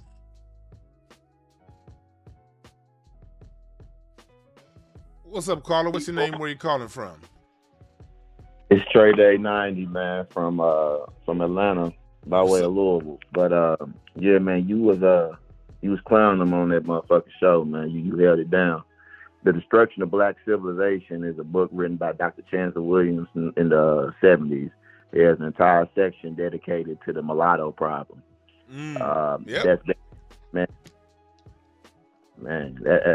That's you for a while, and I'm gonna tell you, man, I got a family. It's not technically blood. It's my auntie. It's my great uncle's wife's side, and then they kind of brought me into their side when I was younger. That family started out as black. In 20 years, maybe 15% of the grandkids are fully black. The rest of them are all mulatto side. And the whole family, I noticed, they act like they don't see the shit. Because the family, believe it or not, they were somewhat pro-black. They were lighter skinned, but they were somewhat pro-black. But, you know, they just, somewhere down the line, they moved out to these rural areas and put their kids around a bunch of white people. So their kids are going to naturally fetishize what they're around. And they bringing home white girls and shit. Now, like I said, all of them are amalgamated. And they act like they don't see it. The black families who do that, I'm gonna be real, man. They kind of ain't shit, you know. But you know, yeah, man. I don't want to be mean. I don't want to hold up the hotline, man. I just want to hit you with that, man. Keep doing your work, man. Have a good one, man. Have a good one. Yeah, I want to hear y'all perspectives. Yeah, I want to hear y'all perspectives. Thank you for the Cash App. Smooth. Thank you for the Cash App. I appreciate that. Have much love. Arthenia LaCapra, thank you for the Cash App. Thank you for the Cash App. Trina Stewart, Leotis, Mark Miles, Troy Gibson, Cynthia Wino, thank you. What's up, caller? What's your name? Where are you calling from? Hi, Dwan. This is Cassandra calling from Houston, Texas. Cassandra from Houston. What's on your mind? Yeah. What I want to say about that, I do think that you can be pro-black and marry white. The reason why I say that is that you have to have maturity. You have to be spiritual. You have to deal with truth. And if your spouse on that same level, then yeah, you can be. But if you're trying to marry a white just to escape being black because you think that puts you in another level on a different playing field, then no, you can't. But it's going to take a certain amount of spirituality and maturity to do that, and a lot of us don't have that. And that right there, I think, is the problem. You just hit on a good point. I never like to make blanket statements because life is relative, and like there are always exceptions in life. The issue, and I tried to point that out on the show, was most black people who date interracially are not mature enough to handle it. They don't handle this well at all. Mm-hmm. Look, the one example I do have is Frederick Douglass. Frederick Douglass is one of the greatest ever to speak for black people. And his second wife was white. Mm-hmm. You know, he's also the product of his father was white also. Or was it his mother? I think it was his father. So there have been exceptions. The issue is the overwhelming majority don't have any maturity. So for that reason, that's why I like to go around and say no generally, but I also value your perspective too and your opinion on that. Thanks for letting me know that. No problem. Have a good one. You too. Bye-bye. Yeah, there can be exceptions. There can be. But if it's like what Farrakhan says, if it's 1,000 wolves out there and 200 wolves are good, you gonna take the time to find out which 200 are good and which 800 ain't? What's up, caller? What's your name? Where you calling from? Hey, good day, brother. It's been a while, man. This is Little Brown Village. How you doing? What's up, man? How's it going? What's on your mind? Doing well, man. Doing well. Just back to your point about is it possible for you to be pro-black and date outside the race? And it always tells you. I I think a lot of times, we'll like miss. Sorry, a lot of times we'll look at the fact that a lot of like mulattoes might be pro-black and might be super and might be overcompensating and shit like that for their blackness, and so we're like, yeah, so it's possible, but not really looking at the inception of it. You know what I'm saying? It's like no matter where you go and you see all over the world and you see niggas, you're always gonna see the dudes that's trying to get with like the white shorty that's trying to assimilate to the culture, right? As well as you'll get like the white dude, what I'm saying, that's down that the sisters might dig. But, a lot of times they are doing that because they see that, like you have an inheritance in your land and shit. And they just trying to get a little piece of that land. That's how a lot of them white folks became Indians. Yep. A lot of them niggas, it wasn't just the dolls rolls. A lot of them didn't even need $5. They just needed to, like marry one. You know what I'm saying? So a lot of folks got that Pocahontas complex, and women and men, and they keep us fucked up, to the point to where, we getting ready to take care of the problem. And here you are jumping in front of the axe, jumping in front of the tomahawk to protect John Brown, what's his name? John Smith and shit? John Smith, yeah. So it's, so, it's one of those things to where, and then not only that, but like we have this thing where we don't want to be considered to be like the violent class or like the hateful class. Like we had white people as being the first introduction of beef when it comes to like any sort of tribal warfare and stuff like that. You know what I'm saying? But we're not looking at ourselves as being a holistic people. So, we are positive and we're peaceful, loving and shit like that, but we also can be dangerous at times. That's real talk, man. See a lot of people, and I'm glad. I want to hear on something you said. I want to hear on something you said about it a little earlier about as far as us not knowing they're doing it for the land rights. That book, Killers of the Flower Moon. They're making a movie about that book right now. Oh yeah, talking about how they started the FBI basically on them marrying into that tribe down in Oklahoma, the Osage tribe down there in Oklahoma, just to get the rights to that land. Black folks, and you see the same thing happening in the NBA and the NFL. You know what I mean? Those niggas go for the poorest dirt white trash that they can find, and a lot of the poorest dirt white trash families send their kids off to college to go get a black athlete because they know them niggas is dumb and stupid, and that's gonna be their comeuppance. But thanks for giving us a call, man. Y'all was talking about it on Craig. Y'all were talking about it on Craig Facts last week or earlier this week. You know what I'm saying? A lot of brothers was like, yeah, they ain't get Kobe. Man, what? Kobe wife is they people's. You know what I'm saying? They best friends. So, yeah, I appreciate it. Thanks again. Take care, brother. Have a good one. All right. I don't know what you meant by the Kobe comment, but okay. Let me see. Oh, shit, I missed that call. Come on, Skype. God damn it. There we go. What's up, caller? What's your name? Where you calling from? Hey, brother, this is Big Pontiac calling out of Minnesota. I thought you was calling from Michigan. Big Pontiac? Shit, Pontiac out of Minnesota. What's up? Well, Pontiac walked the paths I walked, as well as Tecumseh. They was all in that general area. All in that same area. Pontiac. Pontiac actually comes from the Catawba tribe, which he was stolen as a child and went into the Ottawas, which are in like around Grand Rapids, Michigan. But your story echoes mine in a lot of ways. My original ancestor came out of Boston. He was one of the Boston woodland Indians that actually met the Pilgrims. Mm-hmm. And then he got a large tract of land and was kidnapped and taken to Tobago. And so once he escaped, he was able to only reclaim, having millions of acres. Part of Boston one time was only given 20 acres. Wow. And this is how they stole it. And my family almost did the same trick your family did. We came out of, my two ancestors were both woodland Indians, and they came out of North Carolina and went into Indiana.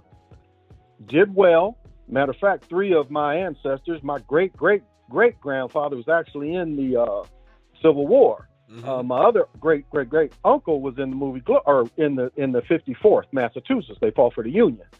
but again, ran out by the Mennonites, ran out by the Europeans, and then we end up settling in Northwest Michigan, and that's where I grew up in Northwest Michigan. Yeah. And as you said, what sold is something too people don't talk about. We got sold. Melanin. There's a melanin book you can get. It's about $1,000, and it tells you that melanin goes throughout the universe.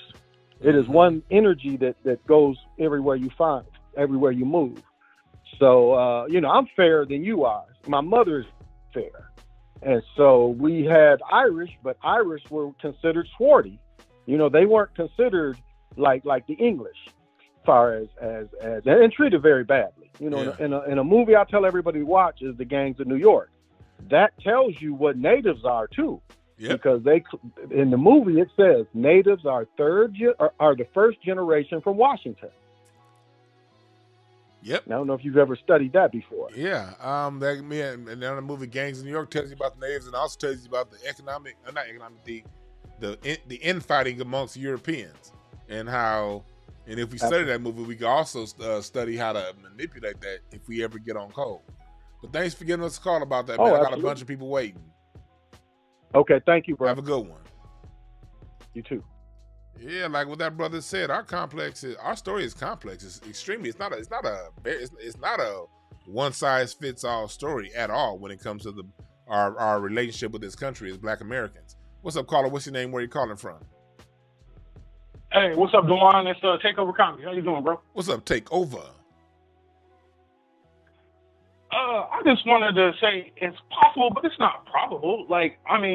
You got a couple of exceptions, but it's not probable for the fact that people like to speak anecdotally. 45 million Black people don't give a fuck about what you went through or how you live life. It's all about the whole. So, and two, they ain't going to stand up to the scrutiny like that because you're automatically going to get scrutinized way more because of who you married, rightfully so. Yeah, because of who you married. Niggas are supposed to have questions if you're dating or married to somebody from a different race. They're supposed to have questions. Hold on, Aaron. Y'all there? Y'all there? God damn, this shit just quit on me. Y'all there? Hello? Hello? Hello? Larry? Yeah. All right, yeah. Nah, this goddamn program just quit on a nigga. Well, but yeah. Y'all there? Y'all back? All right, cool. All right, what's on your mind, Larry? Well, good. I'm glad that happened to you. But fuck you. The question, you can be pro-Black and date white because you can pretty much do what you want. Now, the next question is, should we respect you? And the answer to that question is no, because white people had the power. They used that to oppress Blacks. And you telling me that you fighting that oppression, but you going home to a white bitch every night. No, we shouldn't respect you. And I'm out.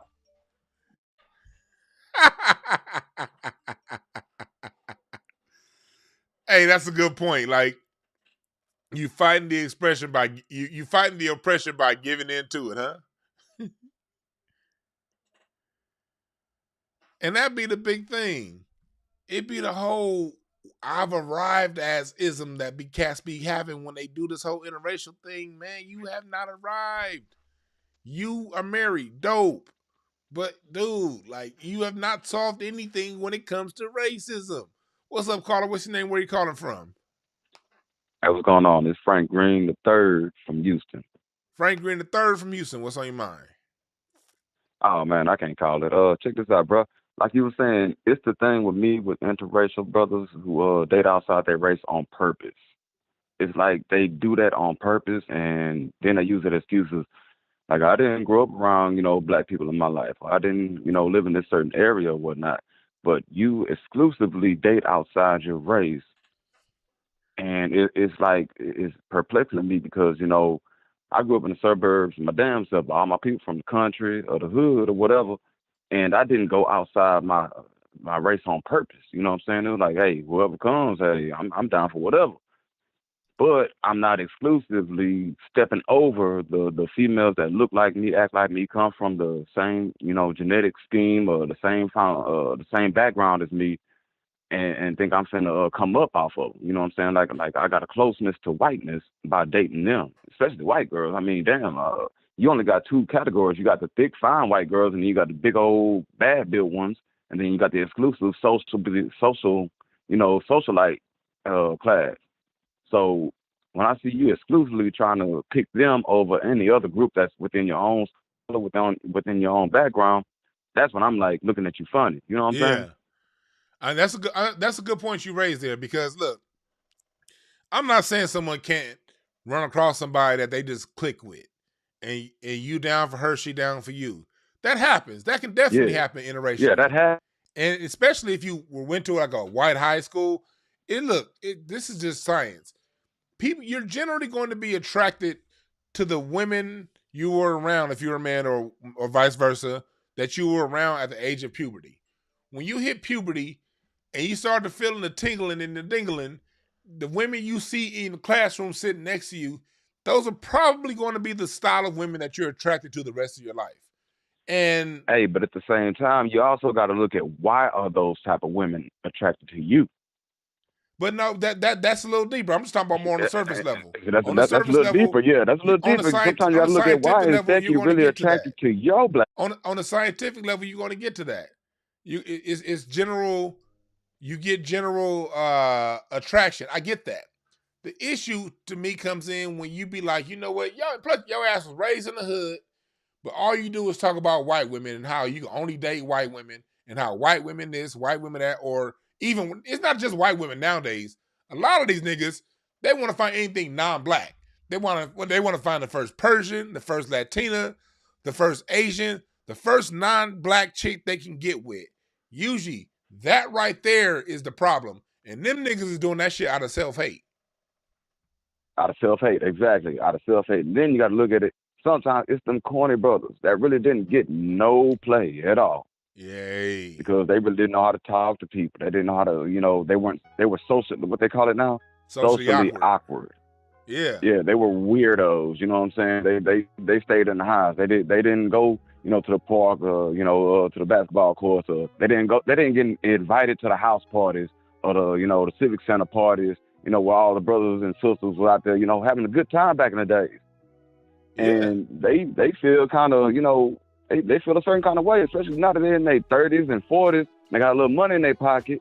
They're looking at it like the whole like I look at it like this: the whole creation of the manosphere, quote unquote, is like the Revenge of the Nerds to me.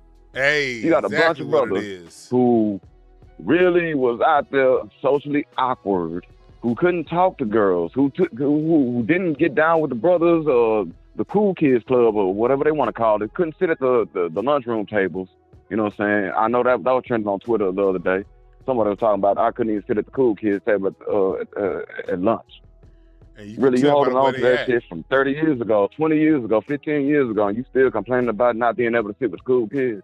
That's real talk, Maybe man. It's but thanks not for giving us a call. Cool. I got a few more calls coming through, my brother. Thanks for giving us a call. All right, go ahead, brother. Yeah, go ahead. Big love. Much love to you, Big love. What's up, caller? What's your name? Where you calling from? Hey, this is Octoria from Chicago. Octoria's from Chicago, named after that bright star. What's good?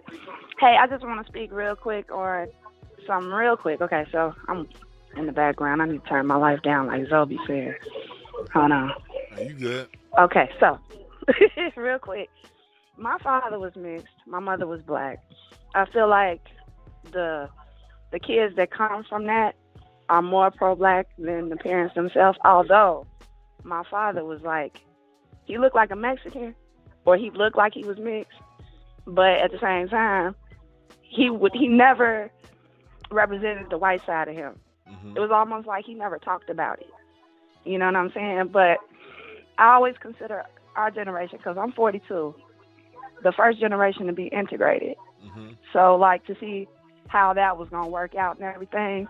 Yeah. And that's when it really started to see, oh, wait, I could talk to this person, even just coming from, that background. I know my voice probably shaking and shit, but anyway. But I think that like the off breeds from them, like I don't look mixed. I'm just light skinned. And so you got that problem too with people. I hate that. I really do. Like I'm black. Can't tell me nothing. On God with black power all day. You know, but I think it's just, it really come down to, okay, period, point blank. The kids that come from integrative relationships have a problem with identity. Unless you come from a strong black woman like my grandmother was, his mother. She was black. So I think that has something to do with it too. It's all like, it's psychological. It's about, you know, knowing self, being proud of who you is, even though, you know, here in Chicago, you know, we got the red line. One side is black, one side is white. He grew up like in what's popular now, like the old block shit in Inglewood, Chicago. He said when he was little, him and his brother tried to sneak into the white pool. They found out and chased him all the way back to the black side of Chicago. So he had his dealings with racism too, even though he looked like he wasn't black. Like I mean, one time, we was on the train and the police officer thought he stole me. Like he didn't believe he was my father. And that was something else too. This weird shit having to deal with that. Like that's your father. Why that's how they do it. I want to highlight something you just said. Though. You made a good point. And I'm glad you made this point because I want to make. Because if you didn't make this point, I would have forgot to. And I would have re-listened and like, God damn it, I didn't make that point. The other side of the other side of it is when you deal with people who are light skinned and products of interracial relationships, the other side is that sometimes you get the most militant person, and it's usually in the position that you're in right now, the child of a mixed person, the child of a mixed marriage, especially that person when they married black. Oftentimes, those be the most militant people you can find. Those oh baby, all day. I was trying to tell you. Yeah, it'd be some old. It'd be you look like a descendant of the DeBarges and be more black, pro-black than the most limo tent nigga you can find. That happens, and it happens a lot. And I don't think we acknowledge that part. The grandchild of a mixed marriage. They black as hell too, though. Yeah. You know, they the products of, you know, his brothers and sisters, and all of them married black. They didn't marry white. Because there are those who have those experiences. Chicago, yeah, and because of his experiences, it shaped his point of view in a way that's like, you know what, we can't play games with this. So that also comes out of that. I think if you bring up that point. All right, thank you. Take care. Have a good one. All right, bye. That does happen a lot. You will get. I know some of the most militant, like Malcolm X was the grandchild of a mixed situation. What's up, caller? What's your name? Where you calling from? Yo, what's up, D? What's up? Who's calling? Hey, this is B. Paulie from Pontiac, man. Oh, B. Paulie. Yeah. What's up, brother? What up, y'all? What up, though? Y'all talking about Pontiac, Michigan earlier, man. I mean, I'm here right now putting in work. But look, I want to chime in real quick. This is the way, the perfect way you could really, really kill that conversation, man, that whole debate. As simple as reversing it. Can a white woman be pro-white, be in a relationship with a black man? The answer is unequivocally no. And they know it. So that's the way you could have killed that easy. But I'm at work right now. I just want to chime in, man. Shout out to Dwan, the whole squad, man. Craig, Fact. You know, you already know what time it is, man. Got town in the building. Yes, sir. But yeah, that's man. the way you could have killed it, man. Thanks for calling, brother. Yeah. I don't think I've ever seen a white woman married to a black man run for white office. I don't know. That's a good point. I didn't think, because I know you could be a white man married to a black woman and still get elected because everybody knows what it is. Because, you know, they see him as in control. But can a white woman be married to a black man and get any pro-white position? That's a great. I've never seen it. I never thought about it that way. Thanks for letting us know that for that perspective, B. Paulie. What's up, caller? What's your name? Where are you calling from? Hey, Dwan, it's Kendall. Hey, what's up, Kendall? How you doing? I'm doing good. Okay, so it's two things. Earlier, you were speaking about athletes going for anyone other than Black women. And it struck a note with me because I thought about a really successful businessman. His name was Reginald Lewis. Back in the 80s, he was worth over, Forbes said 400 million. It was more than that. He was loaded, and he married a Filipino woman. And when he died, and he died early, he was like 50 when he died, that Filipino woman took all of that money that Black man made that could have gone and should have gone into the Black community, and it all went to the Philippines. And when these men make this kind of money, and these athletes make big money, they don't think about their money being taken out of the community. And when they wind up divorced, which they almost always do, that money goes to the other community.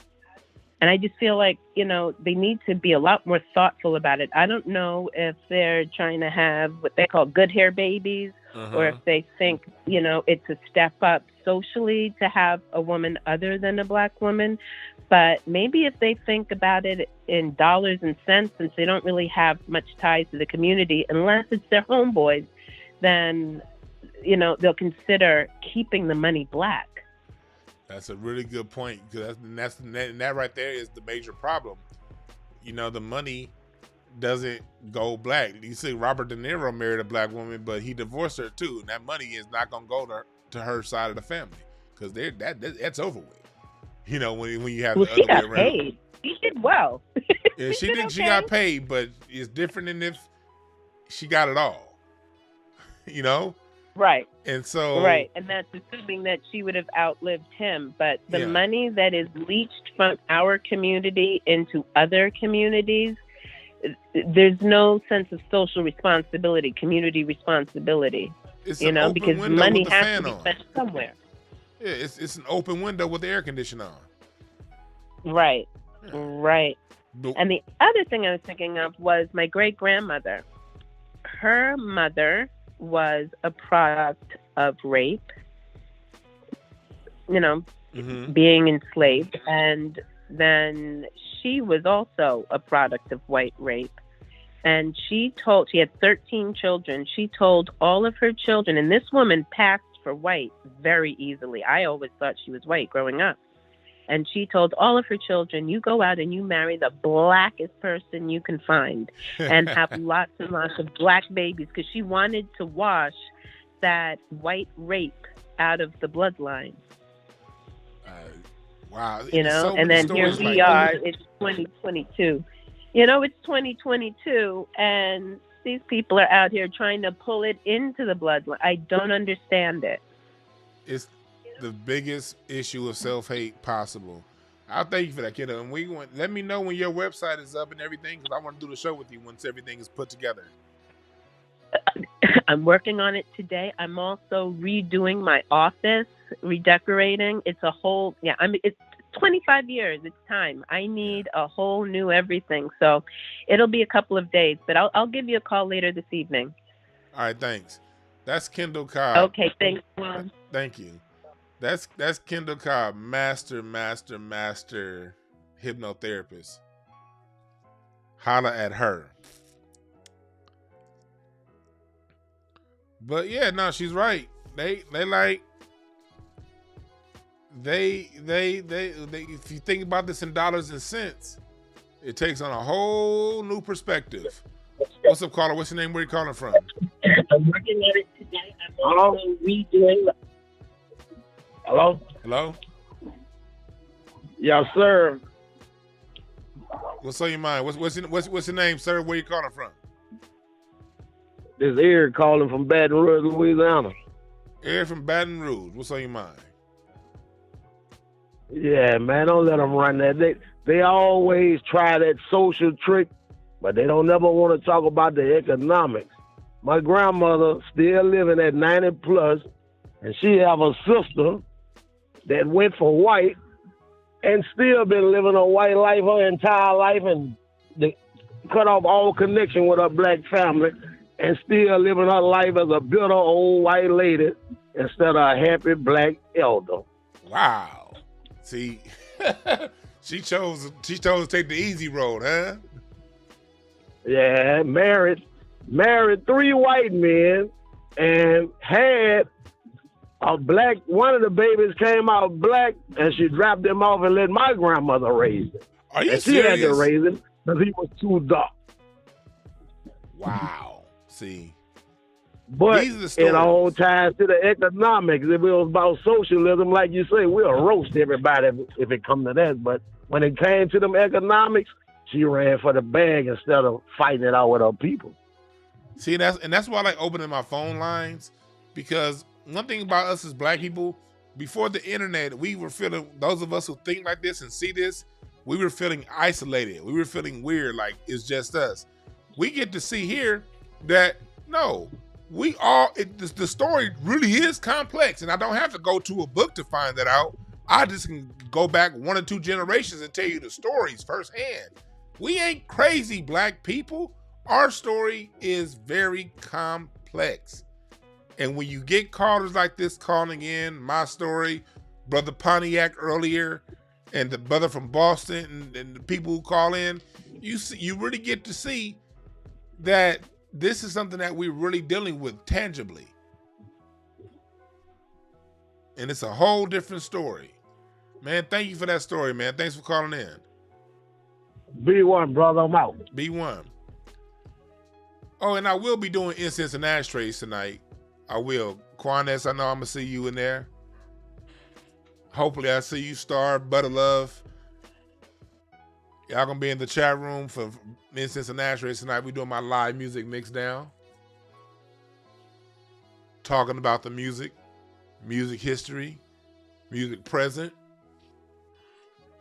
Download the Mixcloud app and follow Incense and Ashtrays. Mixcloud.com/DwannB. I'm going to do the live music mix down tonight about 8 o'clock. About 8 or 9 PST. Star has the link in the chat room. Yeah.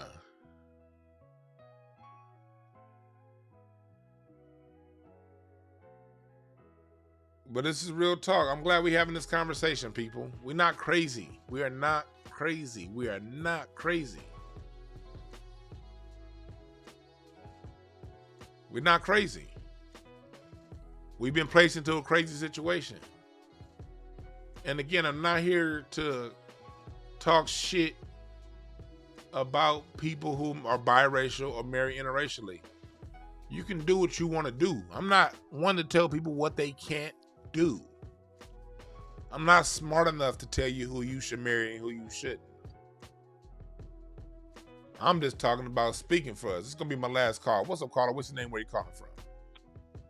Hello, my name is Otis Thomas from Chicago, from the West Side.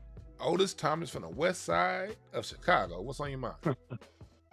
I was thinking, I would listen to everybody's comments, and one thing that we need to remember is that a lot of black people that's famous, like black athletes, the one thing that they do want to do is they want to come back to the neighborhoods they came in, but it's kind of hard because a lot of times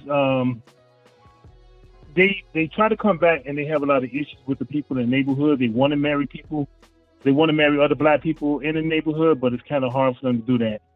And a lot of that is because of the way, like here in Chicago, we have a lot of athletes that play all over the world and stuff, but they want to come back, but it's hard because of the crime and the economics too. And I just think that a lot of those athletes just start to invest in the black community, like buying property and buying vacant buildings and turning them into something that make them more easier for them, and it'll bring a lot of respect and for the things that they're doing in the black community, instead of just using their money and going out and marrying other races of women. And one other thing I want to add is that a lot of people that agree with interracial relationships, and the thing is, I like to know that they should think about this and what they already know. Every time we have a black festival in Chicago, those people that come in with their interracial mates, they feel out of place, and they look at us, all the black people, they're all angry and stuff like, wait a minute, we didn't tell you to bring this this white person or the Hispanic person to this black festival. Why are you looking at us mad like that? Like they feel the energy there. So I guess that's all I want to say. And thank you for taking my call. Man, thank you for that nice perspective, man. Thank you for that perspective. All right, thank you. Yeah, a lot of time when you hear black people, when you see black people looking at you crazy, when they're in an interracial situation, they're looking at the other black people crazy. They're just projecting. They're just projecting. They're thinking you think about them the way they think about you. That's all. That is all. But yeah, when it comes down to it, you can date whoever you want to date. I don't care. But too many of you Negroes that like to go around and date interracially, y'all forget that, you don't speak for us. You didn't solve anything. You didn't solve anything socially. You just solved your singleness. Be happy. Be proud. But don't act like you speak for us. Because the issue is black Americans have had too many people trying to speak for us. And not enough people that come from the soil and stay in the soil and stay connected to the soil have been given the opportunity to speak for us.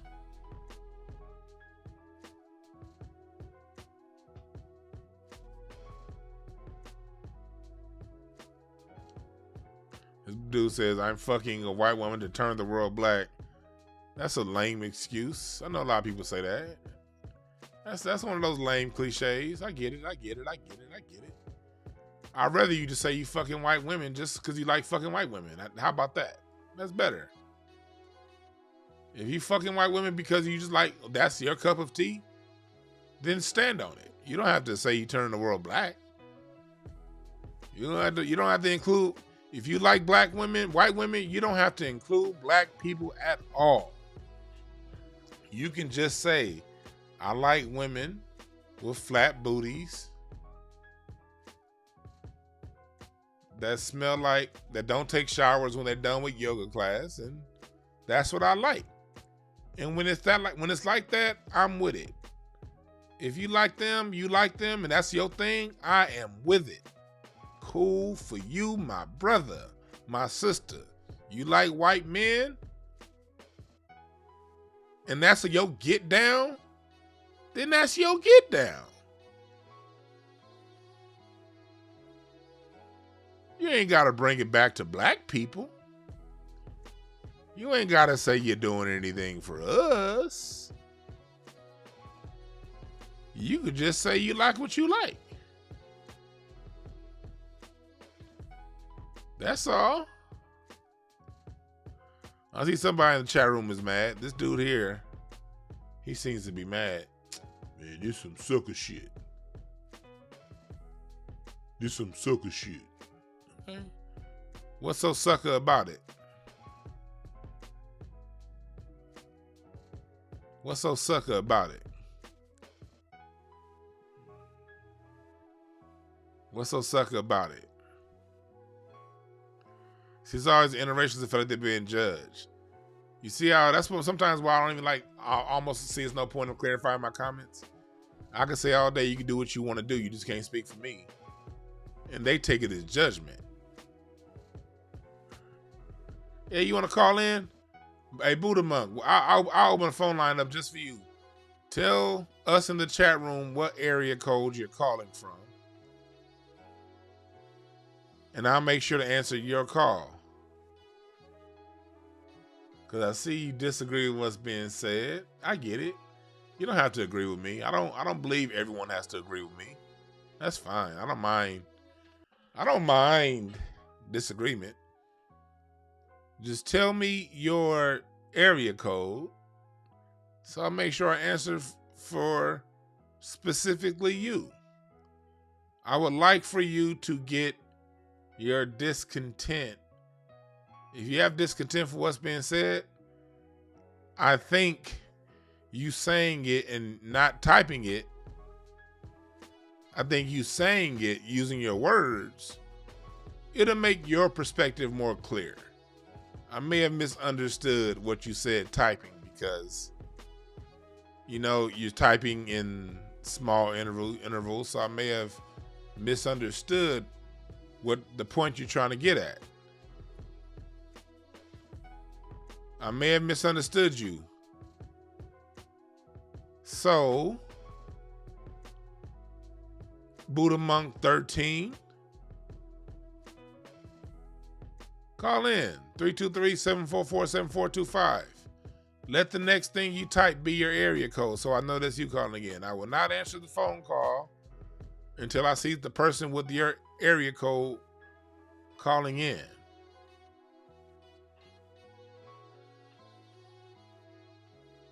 Come on, brother. I know you got courage. You look like the great J.R. Smith, former basketball player turned college golfer.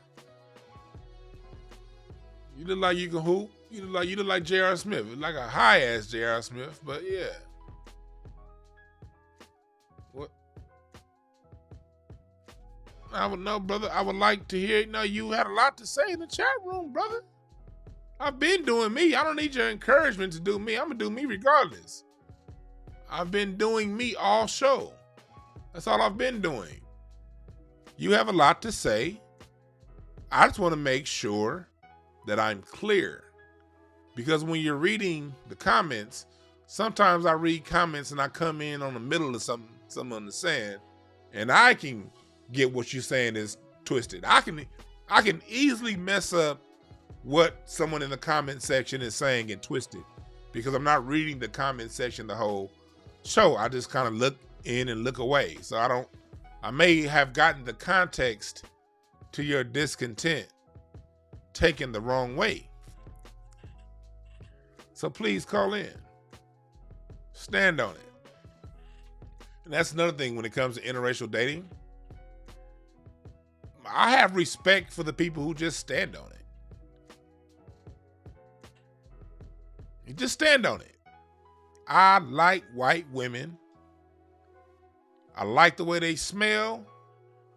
I like to sniff their yoga pants after they've worn them 4 days in a row without showering. And that's my get down. If that's you, salute to you. I 100,000% respect that. But if you're going to say I'm over here dick policing, nah, you got to explain yourself. If you're going to say I'm wrong and you right, then that's fine. I could very well be wrong. I'm not always right. I am a human being. I can be wrong.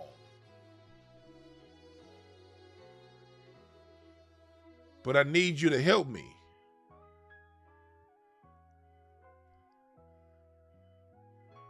If you're gonna date interracially, stand on it. Can't nobody criticize you when you stand on what you do. What's up, Goran Buther? Hey, what's up, Ollie Hemmett? Good to hear from y'all. Listening to some of your brother, Mr. Bobby Hemmett, the other day. I can't go too long without listening to some good old Bobby Hemmett. Welcome to the chat room, Ollie. What's up, Magical T? You say you're not getting out notifications? If you're not getting notifications and you want to be part of my email list, and this email list will include, stuff when I'm marketing and stuff like that, but I don't send too many emails out. If you want to be a part of my list and be a part of when I send out notifications for a show, and I'm going to start sending out emails for shows that when they're already done, email info@hotepish.com. info@hotepish.com. Or you can still go to the old hotepish@gmail.com if you still have that. That works too. It'll forward.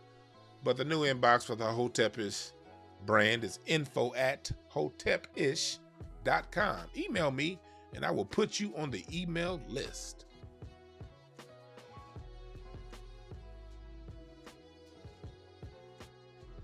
Yeah.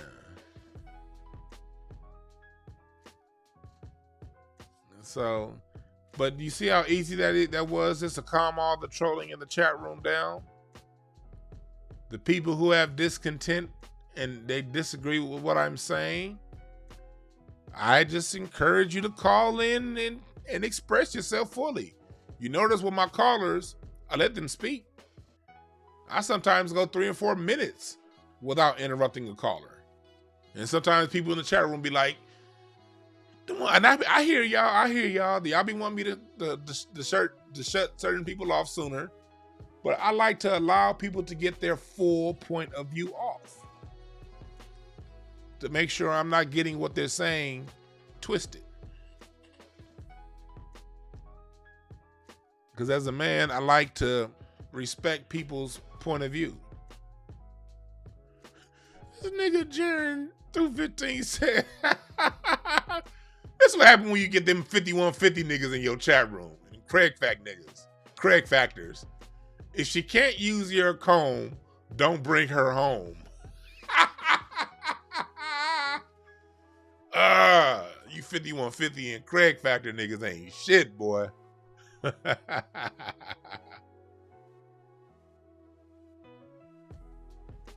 That's right, Dr. Sender said let them speak.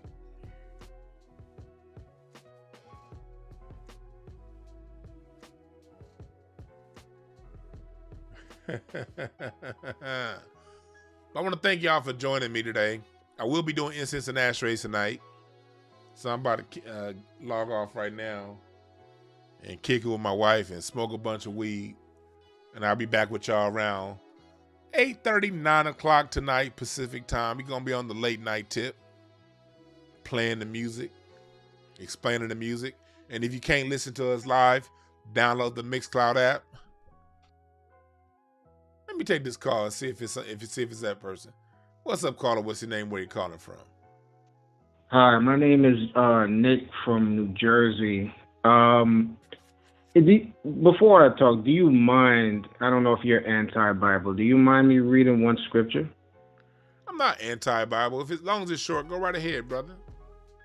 It's pretty short. It's Tobit 4 and 13. So. Boy, in the history of the Bible, what book? The book of Tobit, Tobit 4, okay, verse 13. Okay. So in the history of the Bible, they always told, mainly most people not to date interracially, but mainly the Israelites, which were black people or Jews. And now in Tobit 4:13, it says, "Now therefore, my son, love thy brethren, and despise not," despise means hate, "not in thy heart thy brethren, the sons and daughters of thy people, and not taking a wife of them. For in pride is destruction and much trouble, and in lewdness is decay and great want, for lewdness is the mother of famine." It kind of goes like when you start to like integrate sexually and all that stuff, you start to become like a poor people and all that stuff like that. But that's a long story. Now, if you notice, like even before I got into the Bible, if you notice, some of the most sexually liberal places in the world is where you find some of the most interracial dating. Why is that? Why do you think that is? I don't know. Tell me. That's because white people just want black people for sex. That's as far as they go with you. They may marry you depending on how much they're led by their penis or vagina, but mainly in this world, white people see you as entertainment, workers, and sexual pleasure. In Europe, it's one of the most, British England, there's one of the most sexually liberal places in the world, and they date black people like it's hotcakes. When you go to Eastern Europe, where it's a little bit more conservative, right? They have like all of these sexual rules or whatever, traditions. They don't really date black people like that, and it's really frowned upon. And sometimes you get your ass kicked, right? The more sexually liberal, the more they want to, the Mandingo and the Megan Thee Stallion ass and all that stuff like that. That's when they like to date black people. California, Europe, some parts of the South. What's more when it's more liberal, that's when they like to have sex with black people. But it's not really a love thing. So basically, what you're letting us know is, if you're dating, the majority when it comes to them dating us, it's a sexual fetish more than it is a genuine love connection. Is that Absolutely. a fair And assessment of what you're saying? Absolutely. Right. I don't let marriage confuse when it comes to that either. That's real talk, man. Thanks for giving us a call. Yes, great show, man. I appreciate it. I appreciate it. Have a good one. You too. See, I'm glad I let the brother speak. You know, I'm not against any religion. Y'all know me, I'll talk my shit about the church. I'm not with any particular religion, but I'm not against any of them. There's wisdom in all of them. And he just gave us a Hebrew Israelite definition of everything we've been talking about today. You know, so much respect to that brother. I respect him for calling in and saying it the way he said. You know, because sometimes when at least he didn't have on a purple gown and have a megaphone. Because that'd be I have nothing but respect for Hebrew Israelites. Nothing but respect. Because at least in their religion, they're not begging white people for nothing. My only problem is when I'm going down Crenshaw and that brother with a megaphone that can't read the Bible in a purple gown, looking like he belonged on Star Trek. This is one brother over here. I'm being in Lamert Park later on today. It's the Lamert Park brother, always on a megaphone. What God said is the tribe of Judah is the righteous inheritors to this land. I'd be like, mother, you probably saying everything you saying is pretty sure is on point. But god damn, do you gotta be so loud? And they be, brother. The other day I was recording Hebrew Israelite about a year ago, and he saw me recording. He was like, brother. Hey, brother. I'm at like, hey, you recording that, brother? I was like, damn, he got me. But that brother right there was a good representation of the Hebrew Israelite faith. Somebody who could express his point of view and not be overbearing. Salute to that brother right there. And chat room, y'all ain't shit. Dr. Sinister, Larry, Star, I saw y'all, Quan. Y'all ain't shit. I'm glad I let that brother speak. He's a good representation. Everybody jamming for 215. Anytime I hear, behold, my brother, that the Lord said that in the last days we are the righteous inheritors of this land, brother. But I still respect the Hebrew Israelites because, like, again, at least they're not sitting around waiting on white Jesus to come and save them. I've never heard the Hebrew Israelites begging white folks for anything. I respect them because they get out and get it on their own.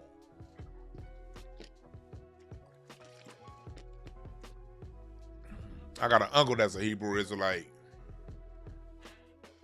I'm not even going to go into that story. Larry, you know who I'm talking about. My uncle. And when he became a Hebrew Israelite a few years ago, I was like, I wasn't even surprised. I thought Uncle should have been a Hebrew Israelite 30 years ago. Nowadays, every time he called me, he want to talk about Deuteronomy. I'd be like, Uncle, man, chill. I don't want to hear about Deuteronomy right now. I know that we are, yeah, there is truth to that. Yeah, I get it, but chill. Ain't it the Sabbath, nigga? Why shouldn't you be observing the Sabbath somewhere, Uncle?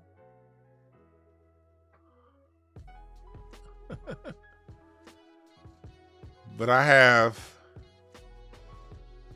no issues with whatever whatever religious background you come from. As long as you're using your religion to empower yourself and those around you, I got nothing but love and respect for you. If you're using your religion to empower yourself and those around you, nothing but love and respect. Now, if you're using your religion to browbeat other people, get the fuck out my face. Get all the way out my face.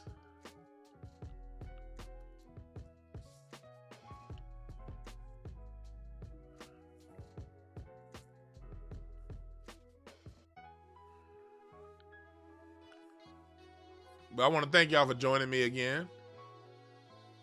Remember this, there are no perfect messengers, only perfect messages for those who are willing to pick up the game. Thank y'all for joining. We out.